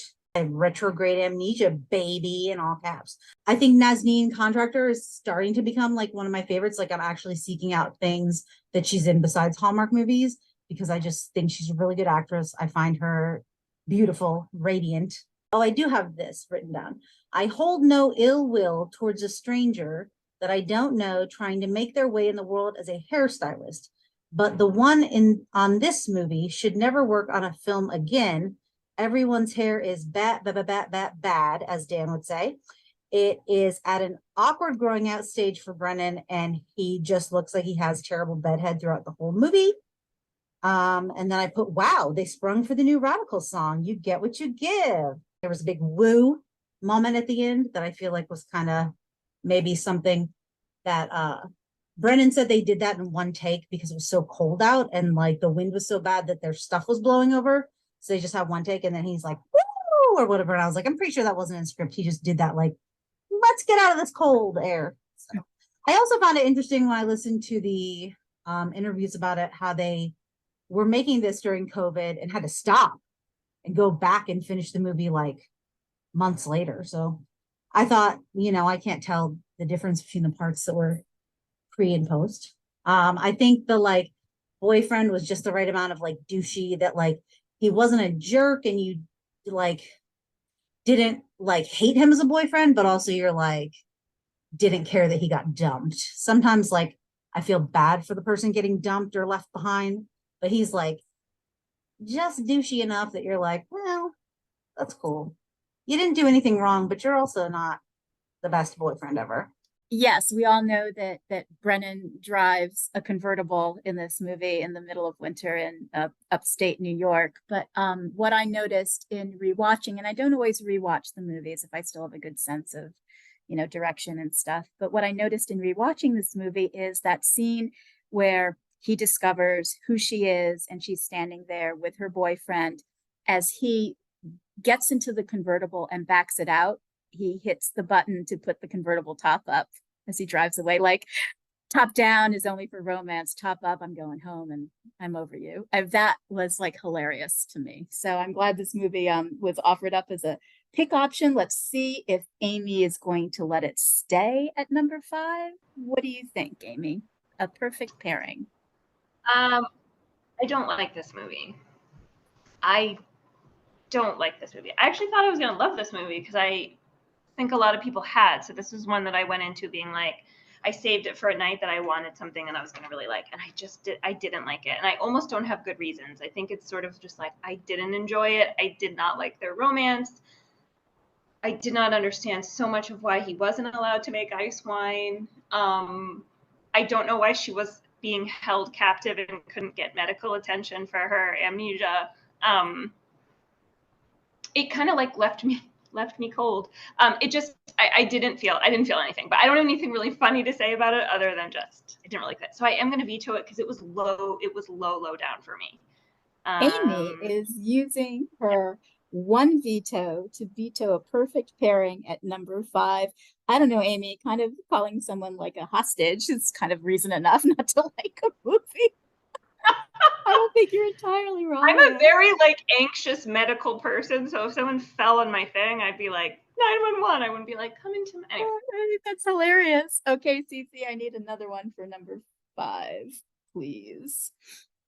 Let's see where we go from here. So just as a quick recap, we have A Christmas Melody at 10, Christmas Encore at 9, Open by Christmas at 8. At 7 is All of My Heart in Love. At 6 is Merry-Go-Round. And at 5, we're going to try to place a movie from 2020. It stars Brennan Elliott as Mark Olson. Sarah Drew is Jess. It is Christmas in Vienna. Jess is a concert pianist whose heart just isn't in it anymore. She goes to Vienna for a performance, and while there, she finds the inspiration that she has been missing and a new love. This movie was eligible for our filmed on location draft. It was made in Austria, and it ended up being ranked 6th on the final list for that draft, which was back in October of 2022. And actually, Tracy, our guest co-host, was one of the drafters for that. Tell us why you like Christmas in Vienna, Cece. I actually don't like this movie that much, to be honest, but it's mostly the Christmas feels that's bringing it like up this high for me, because I do feel like of all the Hallmark Christmas movies, it is one of the most like Christmassy and just beautiful, like the Christmas aspects of it. I really hate her best friend in it. And I feel like she is eye-effing that the assistant in a way that's inappropriate for a Hallmark movie sometimes when she's looking at him. But I like the kids. I don't really I'm just kind of using this because it's one of my like at this level alternate, like it was lower on my list, but there's things up above this that I don't want to use right now, but this was a little bit. So one scene I do really think is cheesy, and Matt was laughing at me when I was like, after I watched it, I called him, and it's like the scene when they have these like meet cutes where they don't know who each other is, and then when they like meet each other in his like palatial home, and he like turns in his like library or office or whatever. It's like a very like theme song, like Full House, like everywhere you look. It's like he turns around, he's got on a cardigan, he's like, hi. And it's just like very cheesy. And I also think he's kind of a jerk towards the end of the movie. Like I don't really care for their misunderstanding. At the end of the day, I'm playing it here because I don't want to play anything that's lower or higher on my list. Good reasoning. Now that you have pointed out that scene, I will never be able to think of it in any other way. So I hate you and I love you at the same time for that. Amy, what are your thoughts? Christmas in Vienna. You do not have a veto left, but do you want to weigh in just briefly on what you think about this movie as a choice? I think I feel very similar to Cece about it. It wasn't on my top 10, but I didn't like his character in it. So he's super hot and cold to the point of like, are you a sociopath? He'd be like, it was weird. Not Brennan, but his character. And he was kind of a weird dad. Like he wouldn't ask his kids their opinion on anything before moving them to Zurich. I learned in the trivia. Anyways, it's fine. It's fine. It's very Christmassy, and I like On Location. Well, it's definitely locked in at number 5 because Cece is the only one left with a veto. She played this movie. Hillary, you just have a veto override. So unless Cece plays a veto, that's not going to do you any good in this match. But while Amy's sending me her number 4 pick, please, do you have any thoughts on Christmas in Vienna? I had a couple spots higher. I really like this movie. It's one of the ones I've liked since I I've like watched it several times. I don't know. Yeah, I like the background. I really like Sarah Drew. I completely agree with the commentary about his character as being kind of hot and cold and kind of like a lot of like reactions that aren't appropriate. But I don't know. Just the romance kind of covered that up for me. Yeah, it's, it was filmed on location. Vienna is like the movie to me, kind of, and there's just that. So I have Amy's pick for number 4. Let's see how this goes. It is a movie from 2020. Brennan Elliott is Lieutenant Logan O'Connor. Lacey is Tess. It is the 3rd in the Crossword Mysteries series. It's called Abracadaver, probably one of the best names ever for a mystery movie. This one is when a magic act turns out to be murder. Crossword puzzle editor Tess Harper is on the case to find the real killer, along with Lieutenant Logan, who is Brennan Elliott. So, Amy, tell us why you like Crossword Mysteries Abracadabra at number 4. So I really liked this whole series. I found it difficult to choose one. I see Cece making faces that I chose this one. I chose this one because, so anyways, I love all the crossword. I thought it'd be a little boring to put them all on the top 5. That's kind of why I didn't. I think I could have easily done that. They were probably the ones. I love a mystery.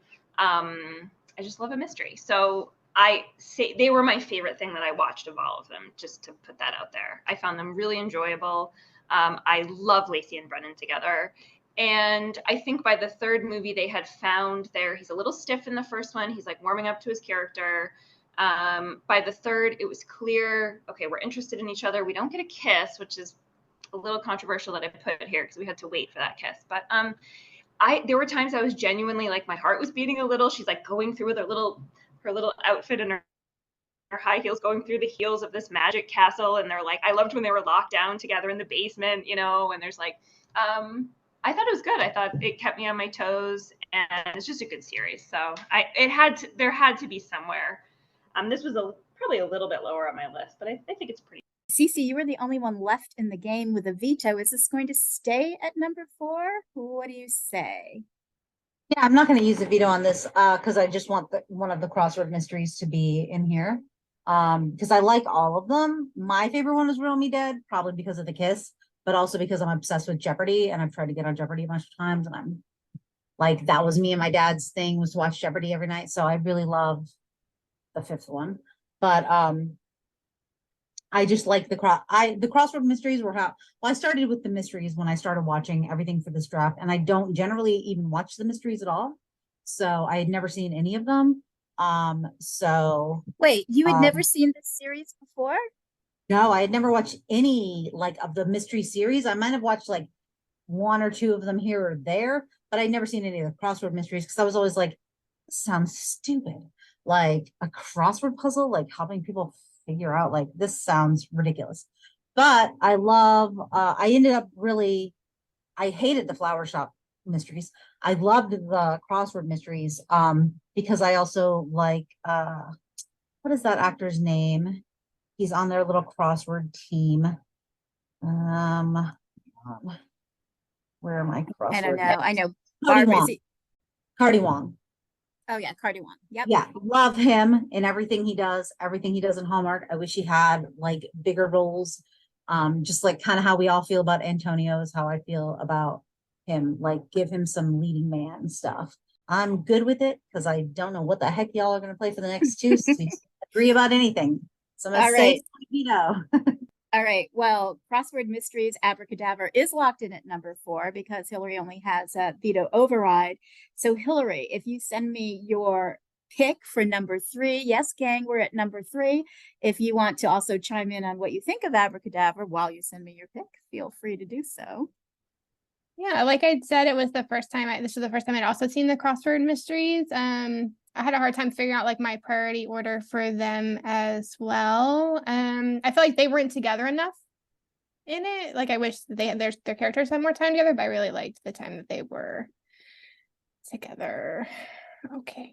Hillary's pick for number 3, she has chosen a movie from 2016 where Brennan is Kevin Tyler, Bonnie Somerville is Maddie Duncan. It's Love You Like Christmas.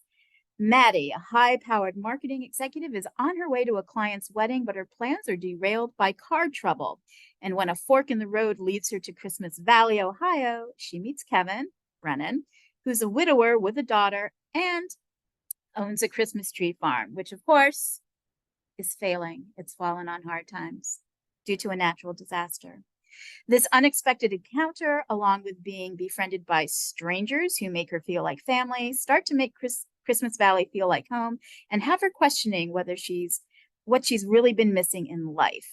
And a reindeer makes an appearance. I think that's important to note. So tell us why you like Love You Like Christmas in this key position at number 3, Hillary.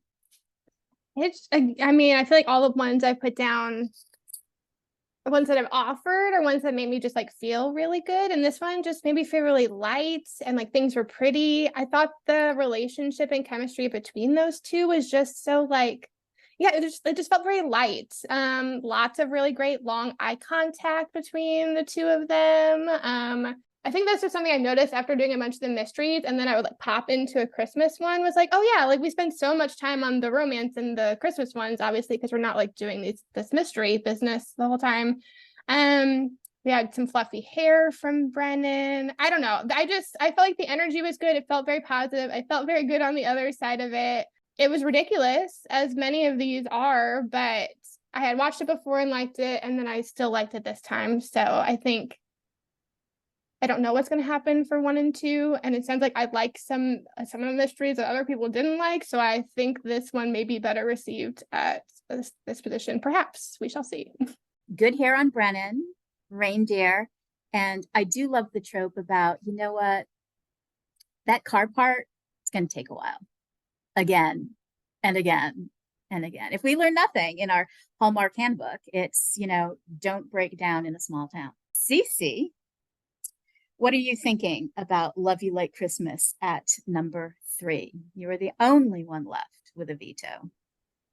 Again, I'm not going to use my veto. Am I going to win this draft numbers wise? Hell no, because this was like 15 for me. I can't stand the female lead. Again, like Amanda Schultz, nails on a chalkboard for me.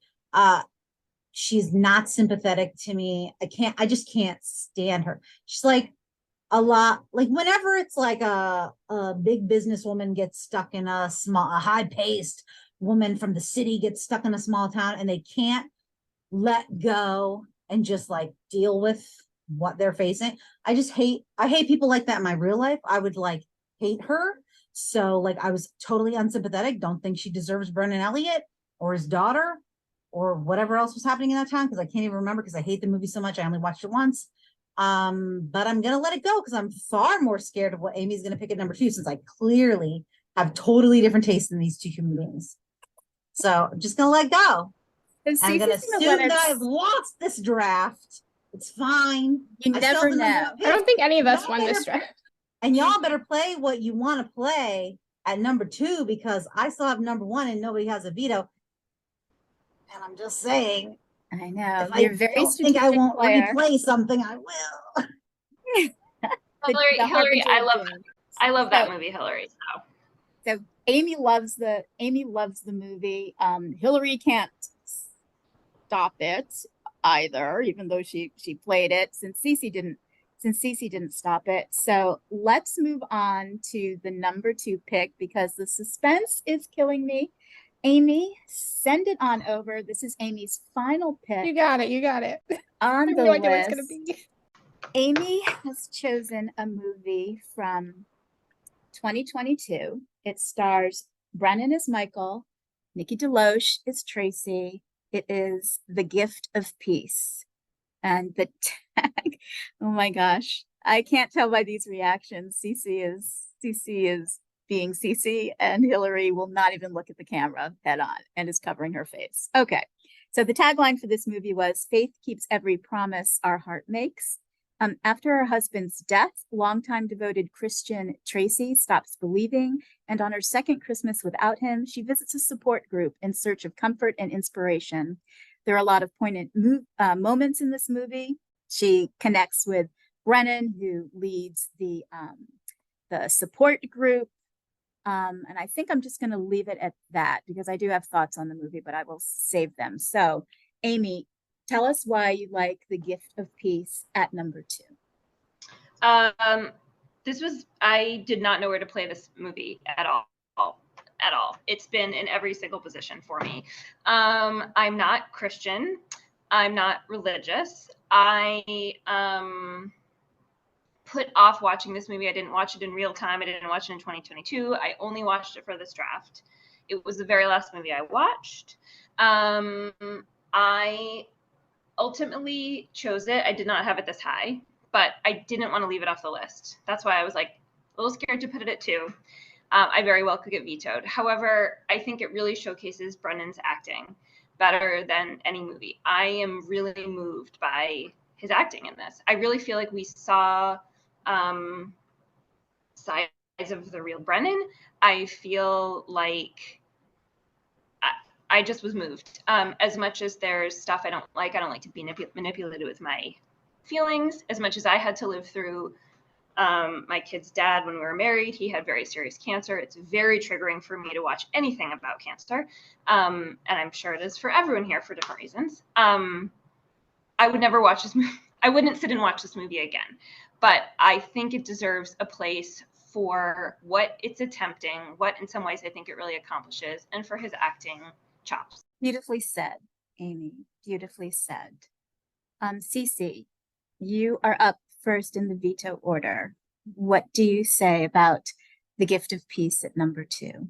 While Cece is thinking, I just want to mention if you guys had seen the live that Nikki and Brennan did when this movie premiered, there's so much information that they talk about. You will laugh, you will cry your eyes out when they reveal certain things about things that happened during the movie, you know, their closeness and their own personal journeys through this film. While Cece is thinking, I'll say that the first time I saw this film, I did not enjoy it. I'm not a big sads person. That's not what I come to Hallmark for. However, in the recent turn of life with my own caregiving experience, I watched this movie again and I came away with a totally different respect and feeling and affection for it. Don't let that sway you, Cece. Hey, ma'am.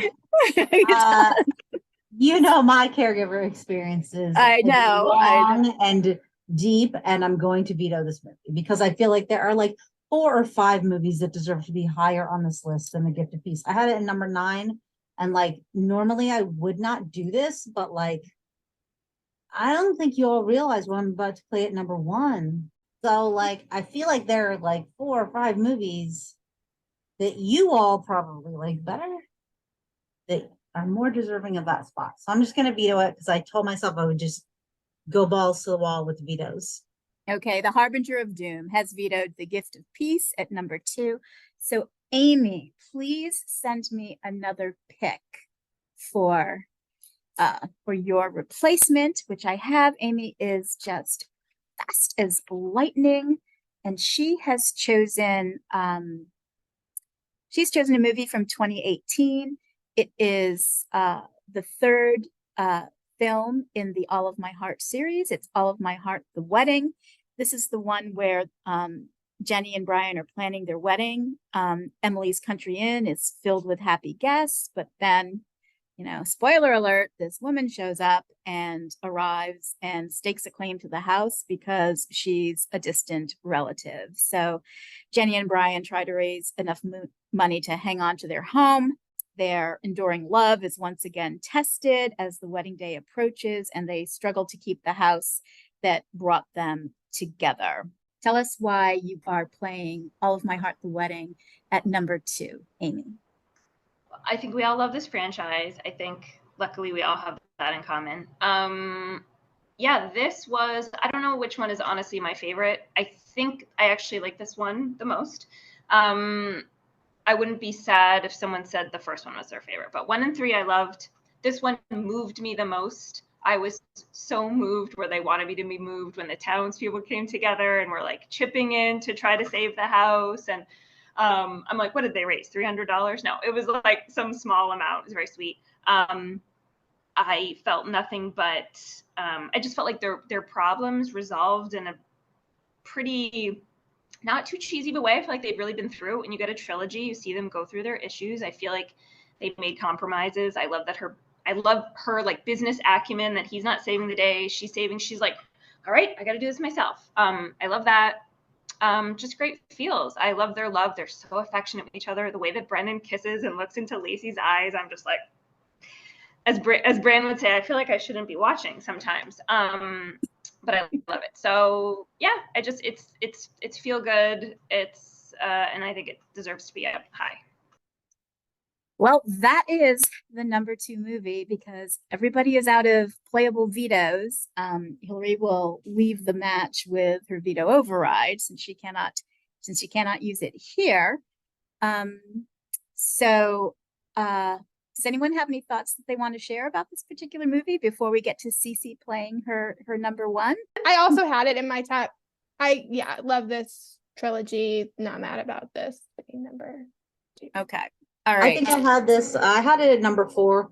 The one thing that annoyed me, the actress who plays Meg, who comes in and is like, I have a stake in this house. Like I find that, I don't know that actress's name, but I find her like very like vibrant and vivacious. And so trying to watch her play like a really stiff, like I felt like that was bad casting for me. Because in so many other movies where she's like a B-side, like side character, she's like always like very like vivacious and like the fun sister or like the cousin who stole Jessica Lowndes. Don't go there. Do not go there. you know, she's always like a vivacious like character, and then to see her playing being like, I'm so sorry, I don't know how to connect with humans, was like, this was bad casting for me. But aside from that, I enjoyed the wedding. It did tug on my heartstrings when I heard the interview with Brennan and he said that song was like him and his wife's wedding song. It's like that. By Train, one of my favorite groups. Yeah. Very good. Good. Yeah. All right. While Cece is sending me her pick for number 1, let me do a quick recap. But before I do that, Hillary, what are your thoughts on this one for the number 2 pick? But yeah, no, it was in my top 10. It was a little bit lower, but glad it's in there. I really like them. It was good. I was happy to get an ending with them. And I was worried at first. I was like, this is gonna be very like party planny, and like I was worried that was gonna drag it, but it didn't because these characters are great. Okay, great.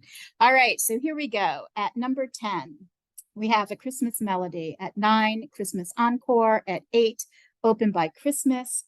At 7, All of My Heart in Love. At 6, Merry Go Round. At 5 is Christmas in Vienna.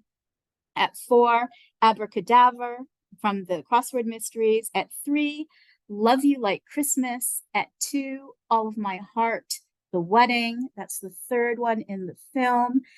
And number 1, chosen by Cece. It is locked in because everybody is out of vetoes. We once again have played The Perfect Pairing, which had been vetoed at number 5 when she first played it. So there you have it. Cece has already spoken about The Perfect Pairing. Amy, Hillary, any reactions to that number 1 placement? How are you feeling? Go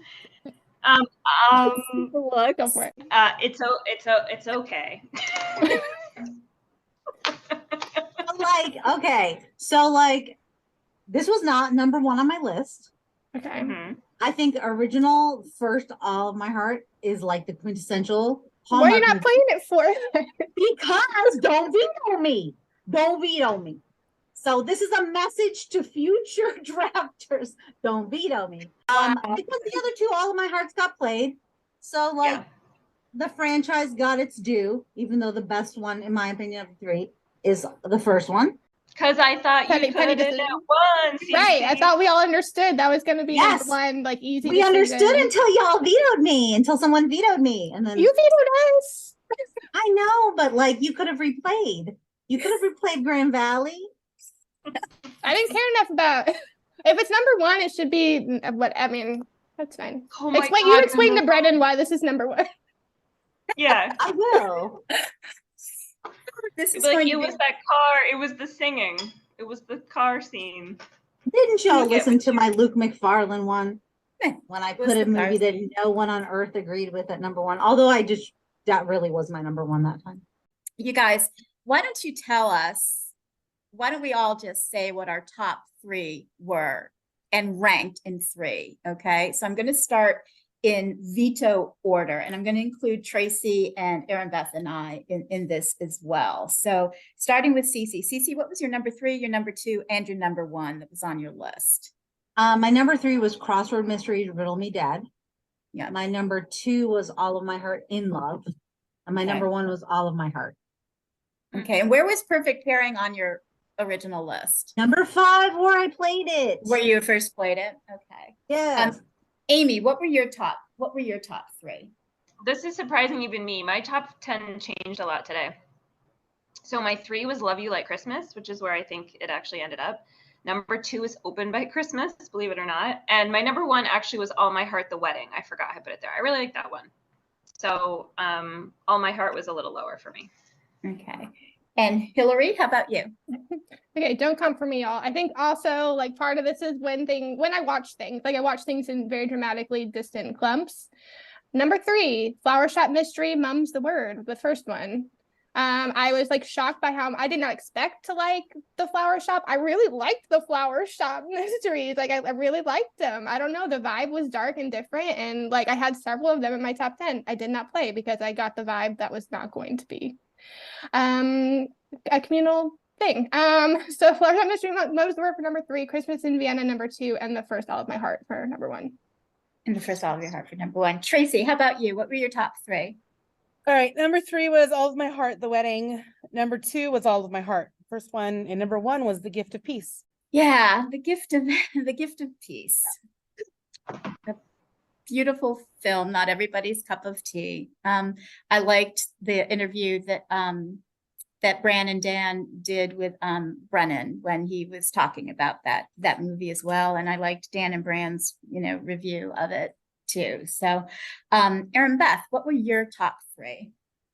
Number 3 was Open by Christmas, 2 Christmas in Vienna, and 1 All of My Heart. Hillary, Hillary, I listened to you, and I just put them where you. Somebody did. This is good. This is good. So, here are my top. Number 3 is Merry Go Round.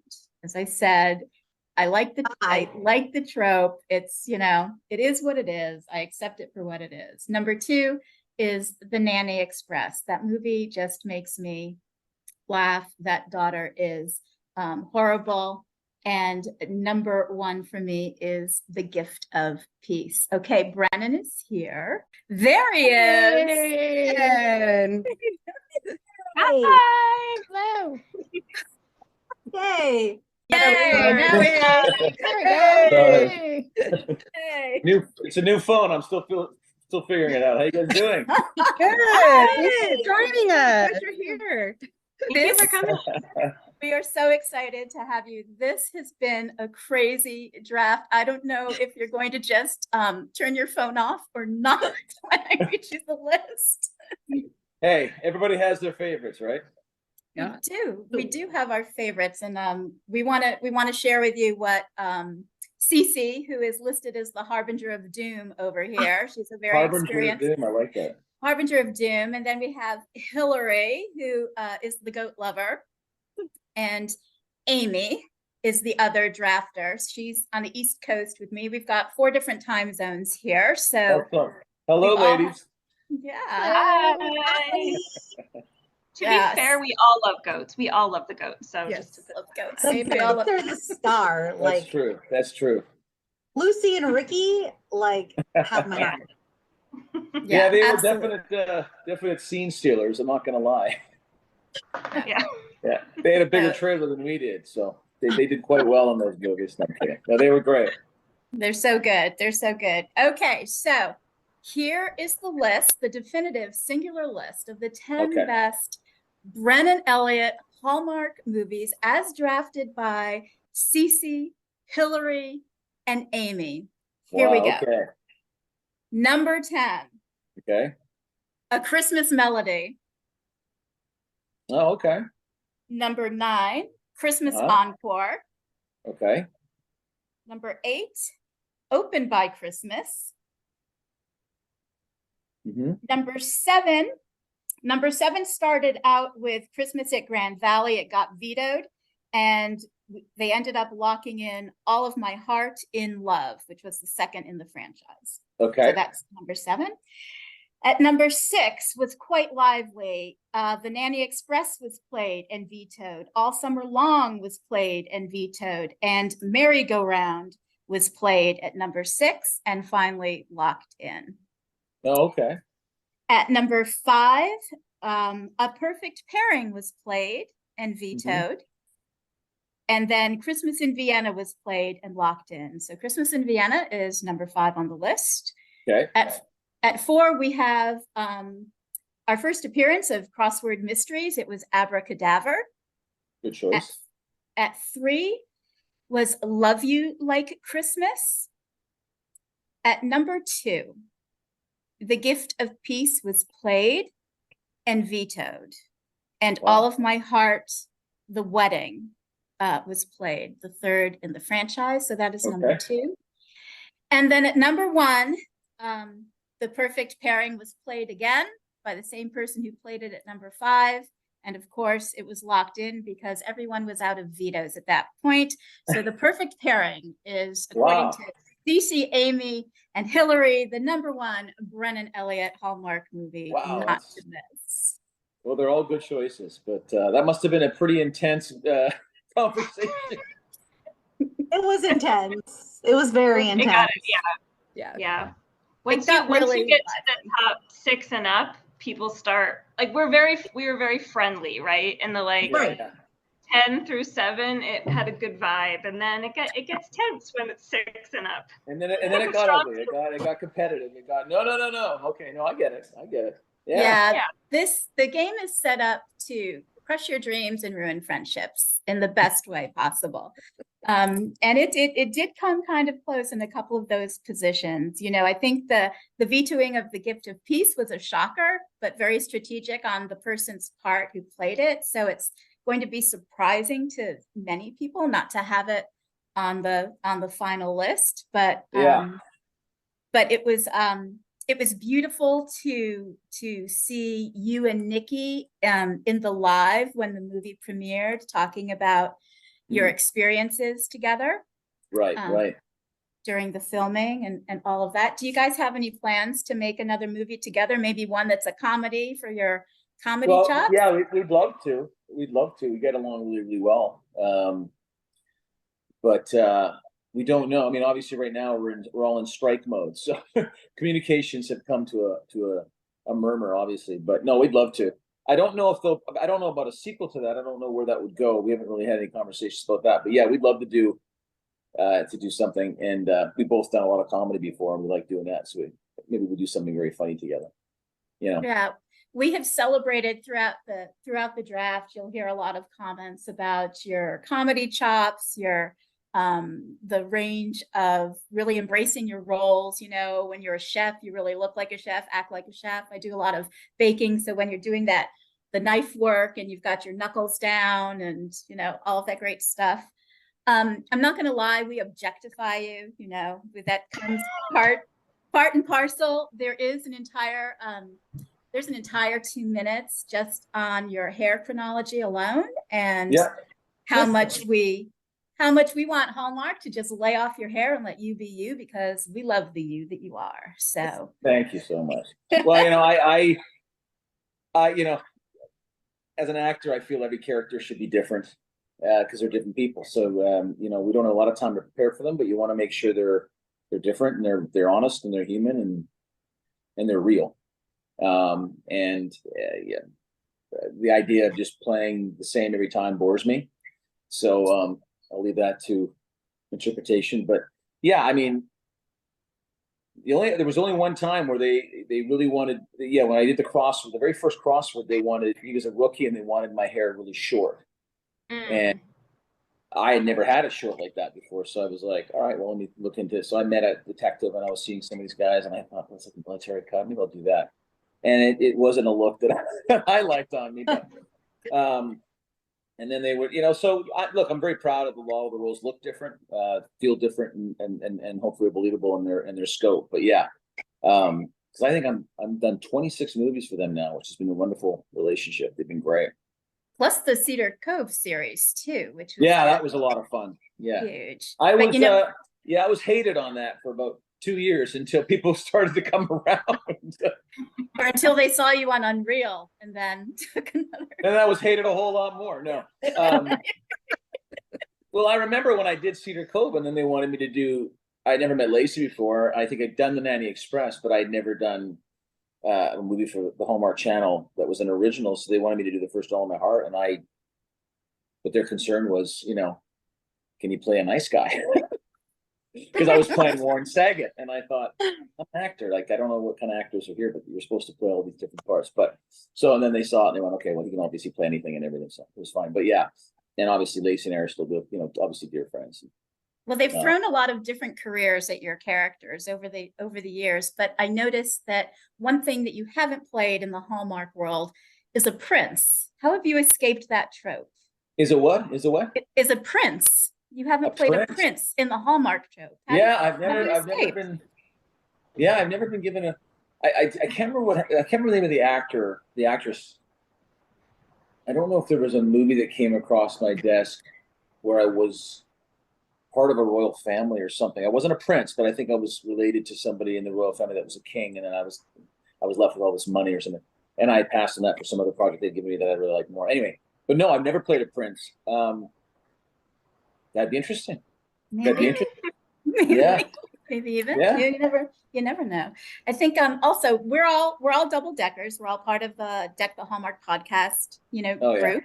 Yeah. You've done lots of chats and lunches. You've joined us for lunches with Dan and Bran. I love those guys. They're great. Those guys are just awesome. Many of us got together with them in person at Bramblefest down in Greenville this past July.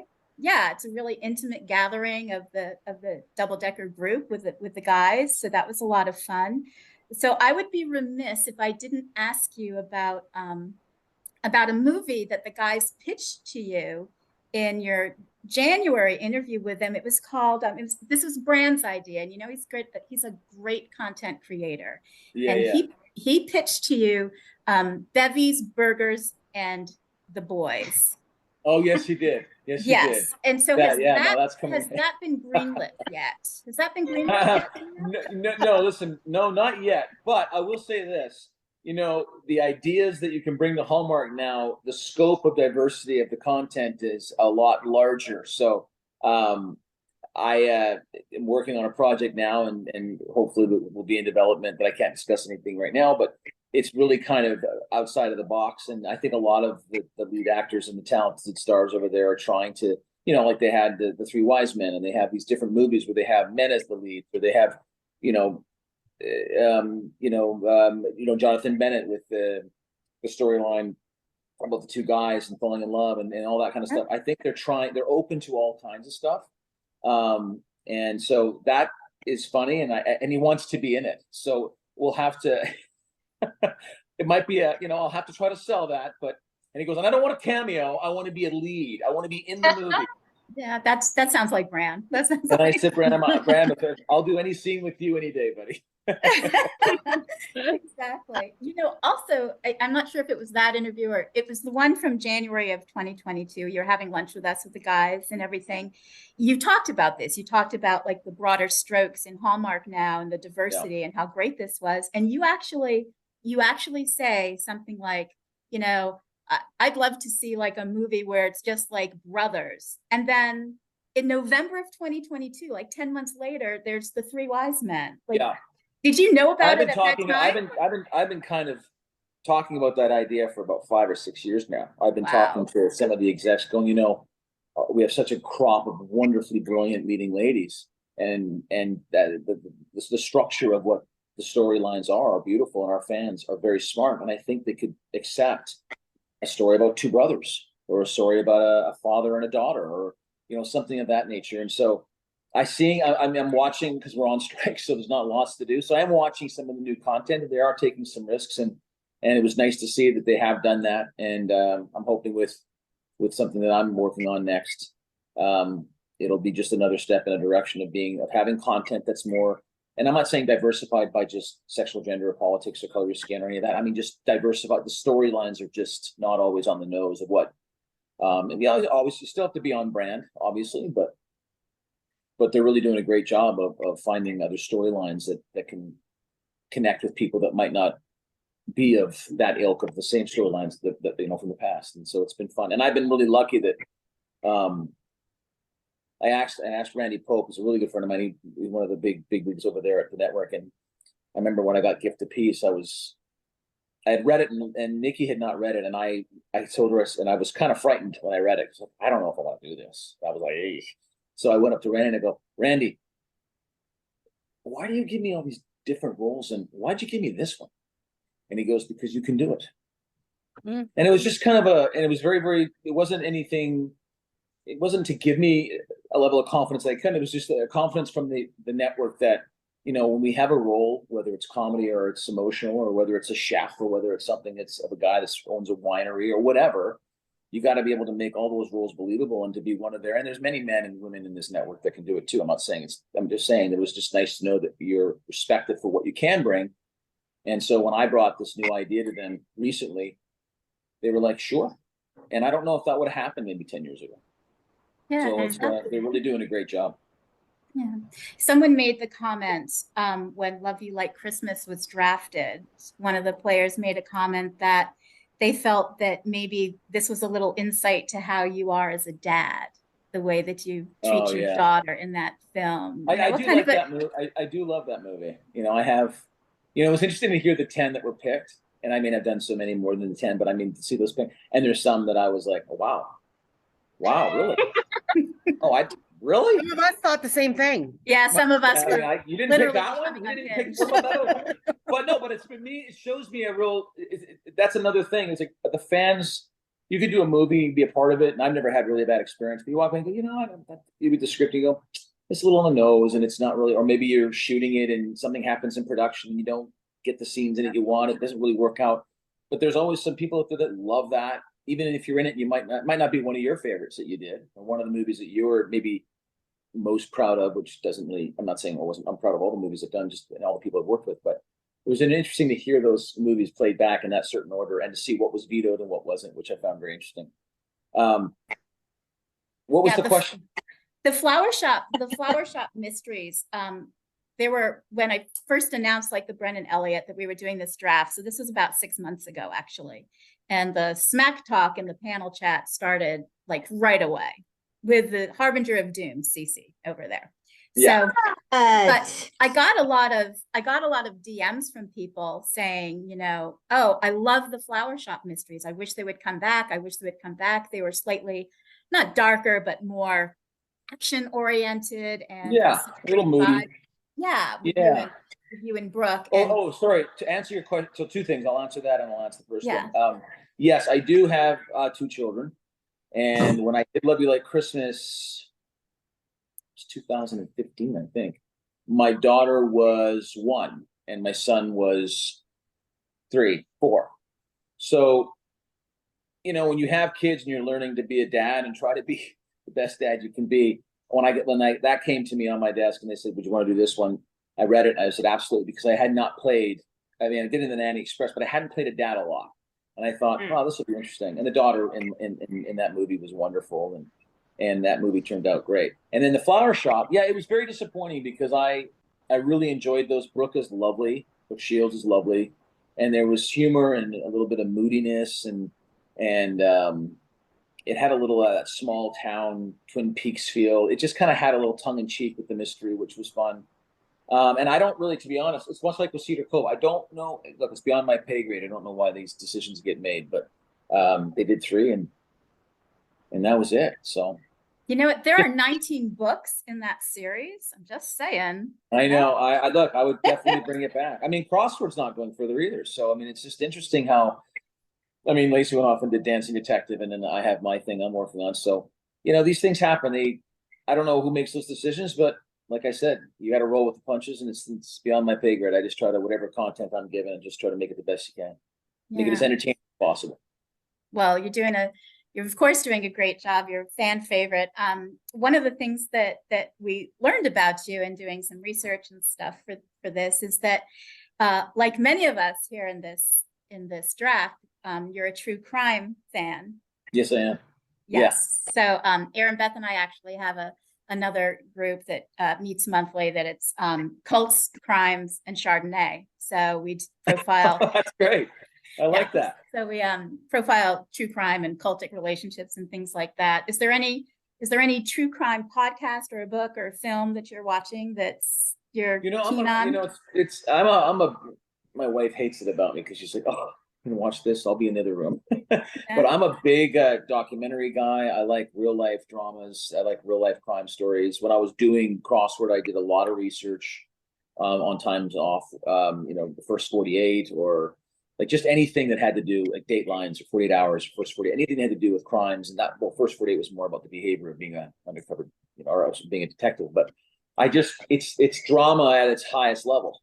It's life and death stuff, and you're dealing with real emotions, and then I also like watching a lot of comedies. I like watching comedies, and so it's like that's kind of what I'm into. And don't get me wrong, we just watched the movie the other night, which was great. I saw Oppenheimer, which was incredible, and then I saw Barbie, which was incredible. So it's like I have a plethora of things that I enjoy watching, but I do, if I want to sit down and escape a little bit into something maybe a little moodier, I am a crime story kind of,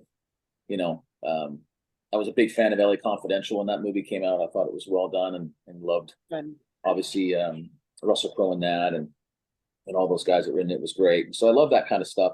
I would like to, even if I had a chance, wouldn't it be nice to even do a period piece, a period crime movie for Hallmark, something that was like a crime story set in the 50s or the 40s or something. It would be interesting. But yeah, I do enjoy watching them. They seem like, I think what it is it takes me out of, I don't really want to watch TV or movies too much because we do them. It's the world we're in. And I can't really comprehend when I watch some of these crime stories, like how can people do that? Like, I can't really comprehend when there's, a story of a husband who's, killed his family and then went up another family and then killed that family. And then, like, I can't comprehend people's behavior like that, And so so some of these documentaries you just watch or these crime documentaries, and you go, I think I get sucked in on how to understand how these people behave. The psychology behind it, right? Yeah, and my wife's a psychologist. It's just I don't have that mechanism. Thank God I don't have that mechanism. But I find it interesting that someone could go down that path and have absolutely zero remorse for it at all. Like, I mean, my son and I had a little argument this morning because he came up and it's a long story, but he brushes his teeth. He's supposed to brush his teeth when he wakes up, and he didn't brush his teeth. And I said, well, brush your teeth after. And he didn't brush his teeth. And I went up and we had this so I feel guilty when I have an argument with my kid for 2 seconds. So it's like, still learning to be the best dad I can be, I guess. But yeah.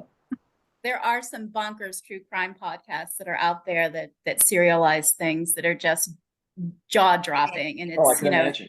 Oh, yeah. Truth is stranger than fiction, which is just which is just crazy. You guys, do you have any questions for Brennan? Anything burning a hole that you want to share? The Harbinger to just bring it.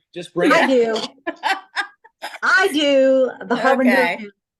The Harbinger who vetoed the gift of peace in favor of perfect pairing. I would like to put on the record to Brennan that All of My Heart is my favorite. It's probably one of my favorite Hallmark movies, but I could not play it at number one because they vetoed the perfect pairing, and I love it so much.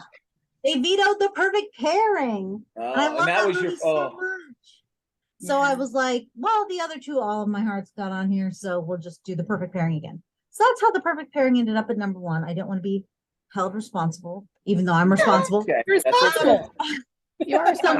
So my question is, I'm a big So Hallmark is like, I'm very like dual personality person. Like I love and I love Hallmark, but I also love horror and true crime and all that. And so I want to talk about the Curse of Chucky. And I do want to know like how many of those dolls are on the set, because I feel like, you know, they don't just have one doll that's constantly changing the way it looks. Like how many of those Chucky dolls are there? Well, each one, and I'm not, they might cost more now. I think they had three. Three, Okay. because each one was like $250,000 to Oh build. my God. They're like machines, and they have a staff of 9 per doll to move them Oh my around. God. And, yeah, and like I will never forget the day that I had my big death scene. I remember they had 3 of them on there, and we had to shoot because we were at the end of the day. We had to shoot really quick, and there was like 19 guys around. And I was like, "What's going on?" And I'd never been, you know, I mean, obviously I was a Chucky fan. I was so pleased to be in the movie, but I had not seen how all this works. I'm thinking, how is this doll going to kill me? Like what? Like, and so they got 19 guys working with 2 different dolls, and then to do shots. And then when the doll jumps on me, they have these 9 guys doing all these little things. And when you're in a scene with a doll that's actually animatronically moving like a human being, I really felt like I was talking to a real little person, human being. And it was, so that scream, I didn't really have to work for a choice to elicit some emotional life. It was just like, I'm living on a set. This is a nightmare in the best possible way. So. My favorite thing in that movie is like, you're real being a smart ass and you're like, I could take April away from you or something like that. You like go to bed and you put your when we're in the bed. Yeah, we're in the bed. And then she says, hold on, I wrote it down somewhere. You latte making loser. I love that line. I'm just like, I want to change like all my social media to latte making loser. Just because I think it's funny. What I liked about that role, to be honest, was he is a little bit of a loser. He works at a coffee shop. He lost his job. He's let himself go a little bit. He's not really the best dad. He's kind of, and I never put anything like it. And I was lucky enough. I think my kids are home, so bear with me. Yeah, that's fine. And I was lucky enough to do it, and had so much fun playing it. One of the funny things about that movie is we shot in a place called Winnipeg, Manitoba, which is in Canada, and it's considered one of the coldest places in the world in the winter.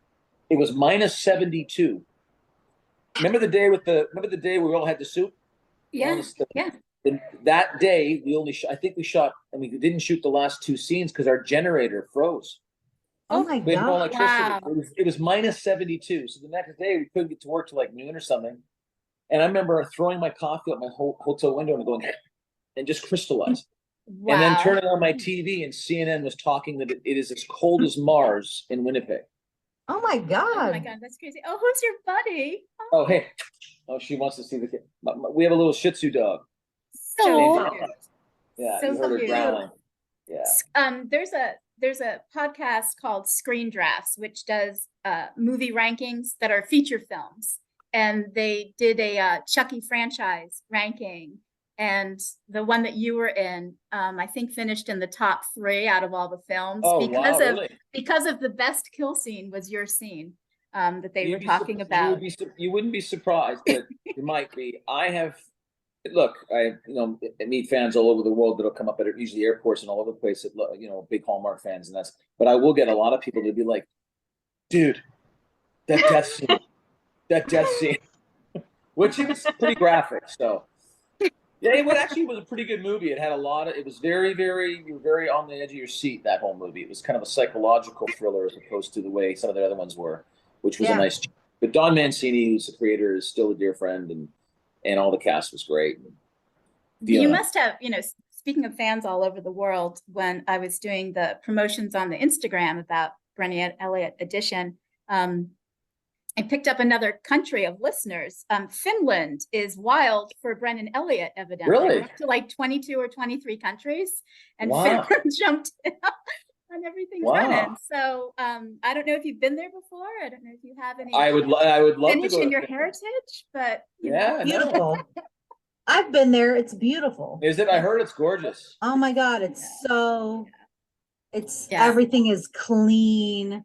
You can leave your car. We would like go to the market. We stayed with like families. This was in high school. It was kind of like an exchange program. and you would stay with families and you'd be like, we're going to the grocery store, like turn your car off and like lock it. And they're like, no, it's too cold. We just keep it running and like keep the doors unlocked and run in and get groceries and come. And I'm like, nobody steals your car. They might like me too, because I'm from Canada and we have very cold winters too. We actually plug our cars in. Well, there you There go. you go. Right. So they might be like, I'm a long lost cousin or something. But no, I would love to see Finland and Norway. I mean, I did Christmas in Vienna, and seeing that part of the world, seeing that part of, well, obviously that's a different part from Finland, but seeing Europe at all, any part of Europe, it's just a total culture shock than where we are here. It just, there's so much life, and it's just such a different experience, and I really enjoyed it. I would love to see Finland. Oh yeah, absolutely. Yeah. Christmas in Vienna actually made the list for the filmed on location draft that we did back in November 2022. It was ranked pretty highly up there. Actually, Tracy was one of the drafters for that. Amy, you have your hand up. Did you have a question? Oh yeah, I just have a quick question. So I've always been curious with Hallmark scripts, since you have to film so quickly, right? So it's sort of a little two-part thing. One is, what % of what is on the script would you say you end up saying? So how much is it exact? Like in a more traditional, slower paced filming, I would assume you'd have to be a little more faithful. I guess I'm wondering, are you allowed a little more flexibility and ad-libbing with what's there? And then I also want to know if in real life you say that's fantastic a lot, because one of the Easter eggs that I love about these movies, because we watched 22 of them, is that you say that's fantastic a lot. And I'm like, oh, that's like a little Brennan there. I think that we're getting to hear. It's funny you say that, because I get that a lot. Like, people will think when you deliver your lines so naturally, it feels like you're improvising. And that's the best compliment I can receive. I'm pretty much 99.9% verbatim to the dialogue. Oh, wow. Now, there will be little tag ends, and you picked up on it. Like at the end of a scene, someone will do something, oh, it's fantastic. Because if I'm in a scene with somebody and there's a beat that's not working, I might just react organically to what they're saying, or something else, a mistake will happen, and you can react in that. But no, mostly the lines are pretty much on the page, is what I say. But I do like to pepper a little bit if it's organic and it's happening. But I don't just go in there and go, I don't know my lines, let me improvise, but it takes a lot of hard work to get you to the point where you deliver lines that seem like they're improv. You have to really know what you're saying. But the funny thing is, I mean, you'll get a script. I mean, I think on Christmas Encore, Grand Valley, those two I think you said something about those two were vetoed, but that doesn't surprise me. I got the script the night before I landed, like a whole new draft. So I had a script 5 days before. Usually the norm is you're called, let's say, on a Wednesday. You're on a plane Sunday. You start shooting Monday. So you don't get a lot of time to really prep these. And so you really and then, like you said, they're 15-day shoots. You shoot 5 days, 2 days off, 5 days, sometimes 6, 2, And so I think the reason why a lot of the fans are so invested in Lacey Chabert and Andrew Walker, myself, and Nikki Villa, and all the stars is because we do so many of them, because we can kind of do that model. Because I have friends of mine and they're talented and they'll be just drowning and you only get 2 takes. You're not going to, we don't have that much time to let's find the scene. So once you get a script, it's a lot of hard work. If you really want to deliver, an honest performance where people can get lost in your character and think it looks real, because that's what my passion is, to make it look real. Would you like to have more time? Sure, but you don't. And so, I remember one time I did, I think it was a Christmas Encore? I think it was. And I had a script where the guy that was the one where I'm a theater owner. Yeah. And my dad had passed, but the older guy knew my dad. Well, he was supposed to play a Santa character or something. So by the time I landed on the plane, got off the plane, me and the lead actress, Maggie Lawson, we got a whole new draft, a whole new script. And we were working the next day. And so that's when it's like, okay. And, there's some movies where you kind of go, the story's not making a lot of sense right now. It's kind of going all over the place here. But, and that rarely happens because they're so, that was years and years ago. That was a special occurrence. But yeah, they're really, they don't usually give the actors the script until they know that they've got it pretty locked in, Okay. Yeah. Yeah, you but I did, do improvise a little bit here and there. Lacey and I like to play a little bit. I was just gonna say, in the All My Heart movies, the comedic bits between you two felt so real, and those were the movies I laughed the most at. There's something, you guys, I don't know which one it is, where you're like doing something in the background and you're like, well, that felt weird. You know what it was? I'll tell you. Yes.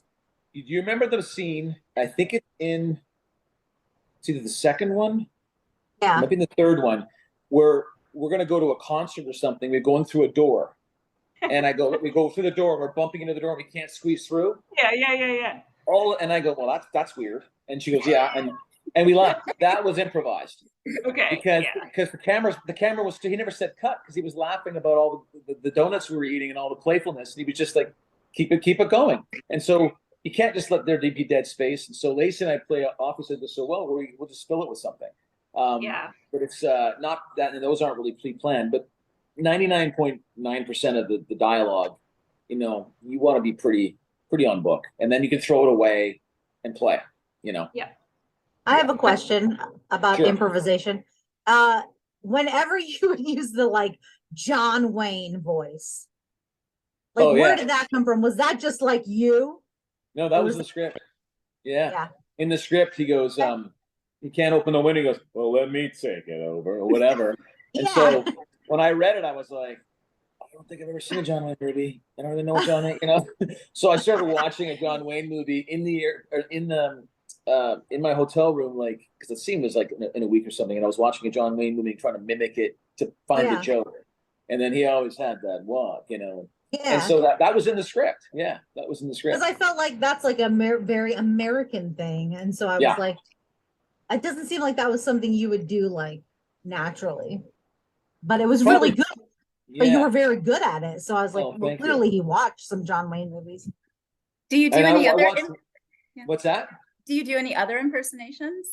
I mean, you have such a flexible voice, I'm working on something now, and I can't talk about it at all. Not only because of the strike, I can't talk about it because we're just starting development. But there will be, hopefully, if we write the script appropriately, and I can get some creative input on the story the way I would like, there will be different. I might get a chance to play a bunch of characters within a movie, which might be interesting. Not full thought out, but like maybe some different looks and some different voices. But yeah, when you go to theater school and you play characters, your voice, I enjoy doing that. I could be a ham just like anybody else if I want to play. Some of the, like, I look back, I was just sitting here because we've had so much time not to do anything. I've been watching, like, I had watched some old Cedar Cove episodes. I haven't seen them since like in a decade. And I thought, man, because when you do it and you watch it, let's say a week later, a month later, you're still kind of connected to it. So you don't really realize how good the show is or how much they came across. And then when you watch it like years later and you finally watch it again, you go, wow, that was actually not a bad show. Because you don't really realize it when you're in it. And one movie I just watched because my buddy was called me because he hadn't seen it, and his wife watched a lot of Hallmark, was Open by Christmas, which I think someone else might have been cast first, and then that fell out, and I got the opportunity to play something I would never, like, I never got a chance to play this loser idiot from high school that couldn't even get a girl to talk to him. Like, I thought that's interesting. I would like to try that. Not that I'm like Johnny Depp or Brad Pitt or a Don Juan. I'm just saying, like, to play that kind of character. Pico Suave over here. Yeah. No, trust me. My wife's like, you don't think you can play that? You kind of can't play that. And I watched the movie, and it's a sweet movie. And I didn't, so when I did it, I was like, oh, this is interesting. It's out of the box because we do so many. I think that, and this is kind of not a compliment. It's kind of something that I think I go through is you do it, it's a job, and you give your whole heart and soul, and then when it's over, you got to move on because you're so invested. You don't really realize until you see it years later the quality of what the crew and the cast and the writers and the network, what everybody did to make that movie really good. Because your reaction to how good the movie turns out, or the character you played or whatever, is all through the fans, which is always wonderful. And sometimes people are finicky, but it turned out really, really sweet. And on the page, it was a little out of the box to have two separate storylines going on at the same time. But yeah, I mean, voices, I think honestly, like even some of I was saying with Warren Saget, like, or even All in My Heart, or some of my, when I do crossword, even Lacey said, she goes, when you do crossword and you do Brian and All in My Heart, your voice is completely different. Like completely different. You look completely, everything's different. How do you do, what are you doing? I go, well, we're characters. Aren't we supposed to, you know, if I'm playing a guy who's in a wheelchair and he can't speak because he's from France and he's got an accent, he's not English. I mean, I don't know, you know what I mean? Like that's your job. But I'm not consciously doing it. It just, I think in that world of being a detective and trying to be street, and my voice got lower and more. Well, all of your mannerisms are very, like I'm in New Hampshire, but I'm, you know, born and raised in Princeton, New Jersey. So New York City is, you know, a stone's throw away. So you really embody that New York vibe, you know. Yeah. And it was funny because obviously I was in New York for years, many years ago. And then so I can still kind of, when I talk to friends of mine from New York, I can get that accent back and see a cup of coffee. I can get that back quickly. But one of the detectives, we had a couple of weeks before the first one was supposed to be a really big show. The very first one we did, very first crossword. And I was talking to him about detective work and everything else. And he was from Trenton, New Jersey. Yeah. So, and he still had that accent a little bit. Trenton, yeah. Yeah. So it was, so I thought I'm going to pull from that. I'm going to pull a little bit of this and give him a little bit of that East Coast feel.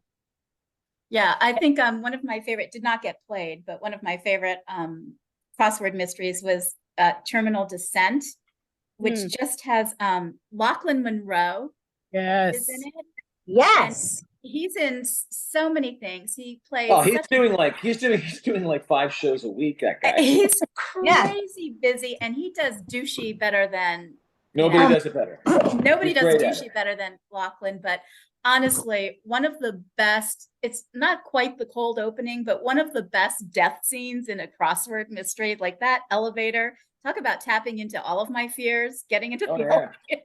Yes. You know, that's the one thing I think Hallmark does well is like you could have somebody that'll look at the 5 crosswords we did, and let's say somebody didn't like Terminal Descent, but you like Terminal Descent. You know what I mean? It's really interesting that there's so many, it's a flavor for everyone, which I really like. You know what I mean?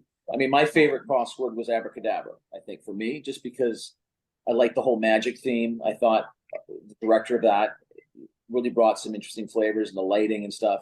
But that was our 3rd one, and I felt like from 3, 4, and 5, we finally got on our feet. Lacey and I knew what we were doing. We knew that it was a metaphor, as a puzzle to solve a case. The audience has to figure it out, and we were finding it. And so, yeah, I think the last 3 were great. Terminal Descent, obviously, being, I think, the 4th one. Yeah, that was the 4th one. Yeah. Were you an executive producer on all of those, or yes? When did that start? Erinbeth, you had a question? So you've played across from Lacey a lot. Obviously you have a lot of movies with her. Is it 9? Is it easier when you move from character to character when you know you've played together, or is it harder to not slip back into All of My Heart when you're trying to overhear, you know, when you're we have such a, I mean, for me, we were worried when we did the 3 and we produced those 2. So we were worried after the 3 All of My Hearts that people weren't going to really connect to seeing us in crossword mysteries. You know what I mean? Mm-hmm. But I didn't feel and neither did she, and I won't speak for her, but I don't feel that she felt the same way either, that we're going to be like playing totally different characters and slipping back into Brian and Jenny. Because I knew that, you know, my character in Crossword was 360 degrees different than Brian Howell. I mean, it wasn't even close. So I got a really great chance to, and if I was the kind of actor that it was just Brennan is kind of Brian and Brennan is Dave and Brennan is Logan and Brennan, then that's boring to me. So I really tried to make every character different. And that one was a little easier because they were so different on the page.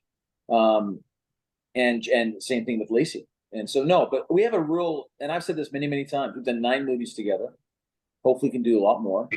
But we have such a level of openness and trust with each other that we just, when we get into a scene, we trust each other so much, we're just going to go with each other in the moment. And it makes for really dynamic and alive material. And then, because I didn't know her before All My Heart. So, and then we became very good friends. And so we haven't worked together in years now. It's been years. So we'll have to make that happen. She just did her, I always want to say Dirty Dancing, but it's not. It's The Dancing Detective with with Will Kemp. And I was thinking, you know what? It would be awesome if they do another one, if they have Brennan Elliott as like the bad guy that Will and Lacey are trying to catch, because Lacey does like this little sort of aside in that film where she sees, was it an Oliver Hart movie on TV or something? She's like, oh, I like that guy. She makes them sort that of, was in That was in the Holly Christmas. oh, that was, yeah, that's right. They're Yeah. doing this. They're trying to get. They're kind of exploring a little of these kind of cameos where they bring some of their stars to do a scene or two in some of these movies. And so, and I've had a couple opportunities that I passed on just for other reasons. But you never know. It might happen. We'll see. You never know. You never know. Great. All right. How about one more question? Cece, you had your hand up, so go ahead. Okay. I just had a logistical question that we asked about, or we talked about during the draft, which was like I watched all of your hearts back to back. So it was like very like jarring from the first one to the second one. Yep. Of like a totally different house, very different looking goats. Yep. But then in the third one, the goats were different than the goats in the second one. So like, did you film 2 and 3 back to back and change goats? Or did you just like stay at the location, but like at different times and have new? When we did the second one after the first one, it was a year later. Can't remember exactly, but we lost the house. Another production owned that house, so we had to find another house. And the thing with these goats is they grow so fast, so quick. Right. That they wanted they wanted the movies to feel like it was over a, year-long like period, shorter. or 6-month period. So we needed goats that were small enough. Yeah. And so we had to get these new goats. Now, luckily, the trainers were amazing, and these goats were. I mean, that scene in the wedding movie where I'm running around trying to pick the goat up at the beginning. Yep. That's we added that scene because it wasn't on the page. Because you can't. Because I said, wouldn't it be funny that I'm trying to chase a goat because we can't wrangle him on a scene anyway? Might as well embrace it.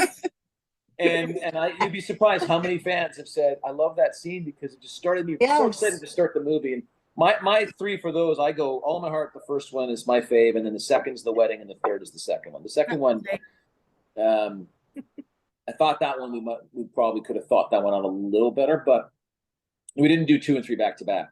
I do love the wedding, and obviously our dear friend Ed Asner passed, and he was such a funny man. But, Man, yeah. Ed Asner's been one of my heroes for a long time because I'm like really politically engaged with the death penalty stuff, and he's been an advocate against the death penalty since like the 70s. So like I love seeing him and stuff, and loved him. He's great. I mean, that scene in with him and I on the bench in the third. Just sitting there talking, like my mom was a huge Ed Asner fan from back in the day. I mean, he's won 9 Emmys, and he's a legend. And when she watched that scene, my parents are very reserved with compliments. I don't think they would ever say you've made it or whatever, But my mom was like, well, I really like that movie, and you work with Ed Asner, so you've made it. Wow. Thanks, Mom. That was like huge.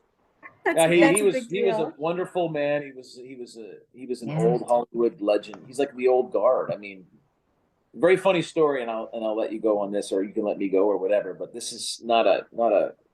I don't want to. Anyway, we're on a plane going back from shooting All of My Heart, the third one, or maybe it was the second one, and you know how people can go in first with babies, or they're military, or maybe they're disabled, or they need help. And he was kind of walking. He had his assistant, which was his daughter. And he was walking. He wasn't walking well, so he went on first.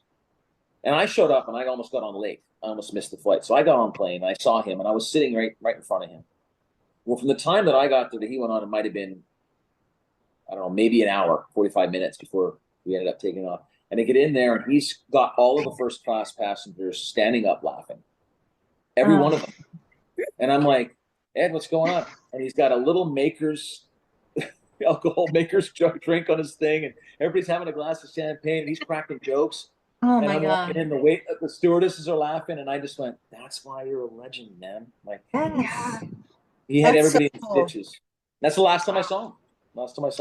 So he was amazing. There's also there's just such a great cast in those films. There's the guy who plays Tommy. Oh yeah. And I talk about him during the draft when the movie is played, and I was like, this dude is in the X-Men movies, guys. Oh, yeah. I mean, and your IMDb is ridiculous. Like when you look at your profile and your portfolio, it is everywhere. You have feature films, TV series, episodes. I mean, everything. So Thank you. Yeah, for it's been everybody I've that's been very, very lucky, very blessed. yeah, well deserved, hard earned. I can't thank you enough for joining us here and playing along with our, Yeah, it was our fun. rankings. I will be posting everybody's individual top 10 lists in Instagram, so you can actually see a lot of the movies that that people chose that didn't get played or didn't or that got vetoed. But honestly, you're just a good human, a great sport, and we can't wait to see more of you on Hallmark or anywhere else. So, Thanks, ladies. This was a lot of fun. Anytime. thank you so much. Thank you. Thank All you so right. much. Okay, everybody. Brian By the and way- Jenny get a baby. Get a baby with you and Jenny. By the way, this was fantastic. Did you have fun? Yay. I was just saying that. I was saying that because yeah, you were talking about it. Yeah, earlier. yeah, Yeah. All right. Good one. Have a great weekend, Thank you, guys. Brennan. Bye, guys. Bye. Bye. Isn't that awesome? Hallmark Movie Drafts is produced by me, Lynn Austin, with additional creative and research support from Erinbeth Cermak and Catherine Baca. This show would not be possible without the dedicated and talented Deck the Hallmark podcast Double Deckers, who share their passionate opinions on these Hallmark movies that we love, or maybe not love, so much. Intro and outro music is courtesy of Amada Zapana. If you love this pod, please leave a 5-star review. It helps other Hallmark movie fans to find us and join in on the shenanigans. Be sure to follow the show at Hallmark Movie Drafts on Instagram.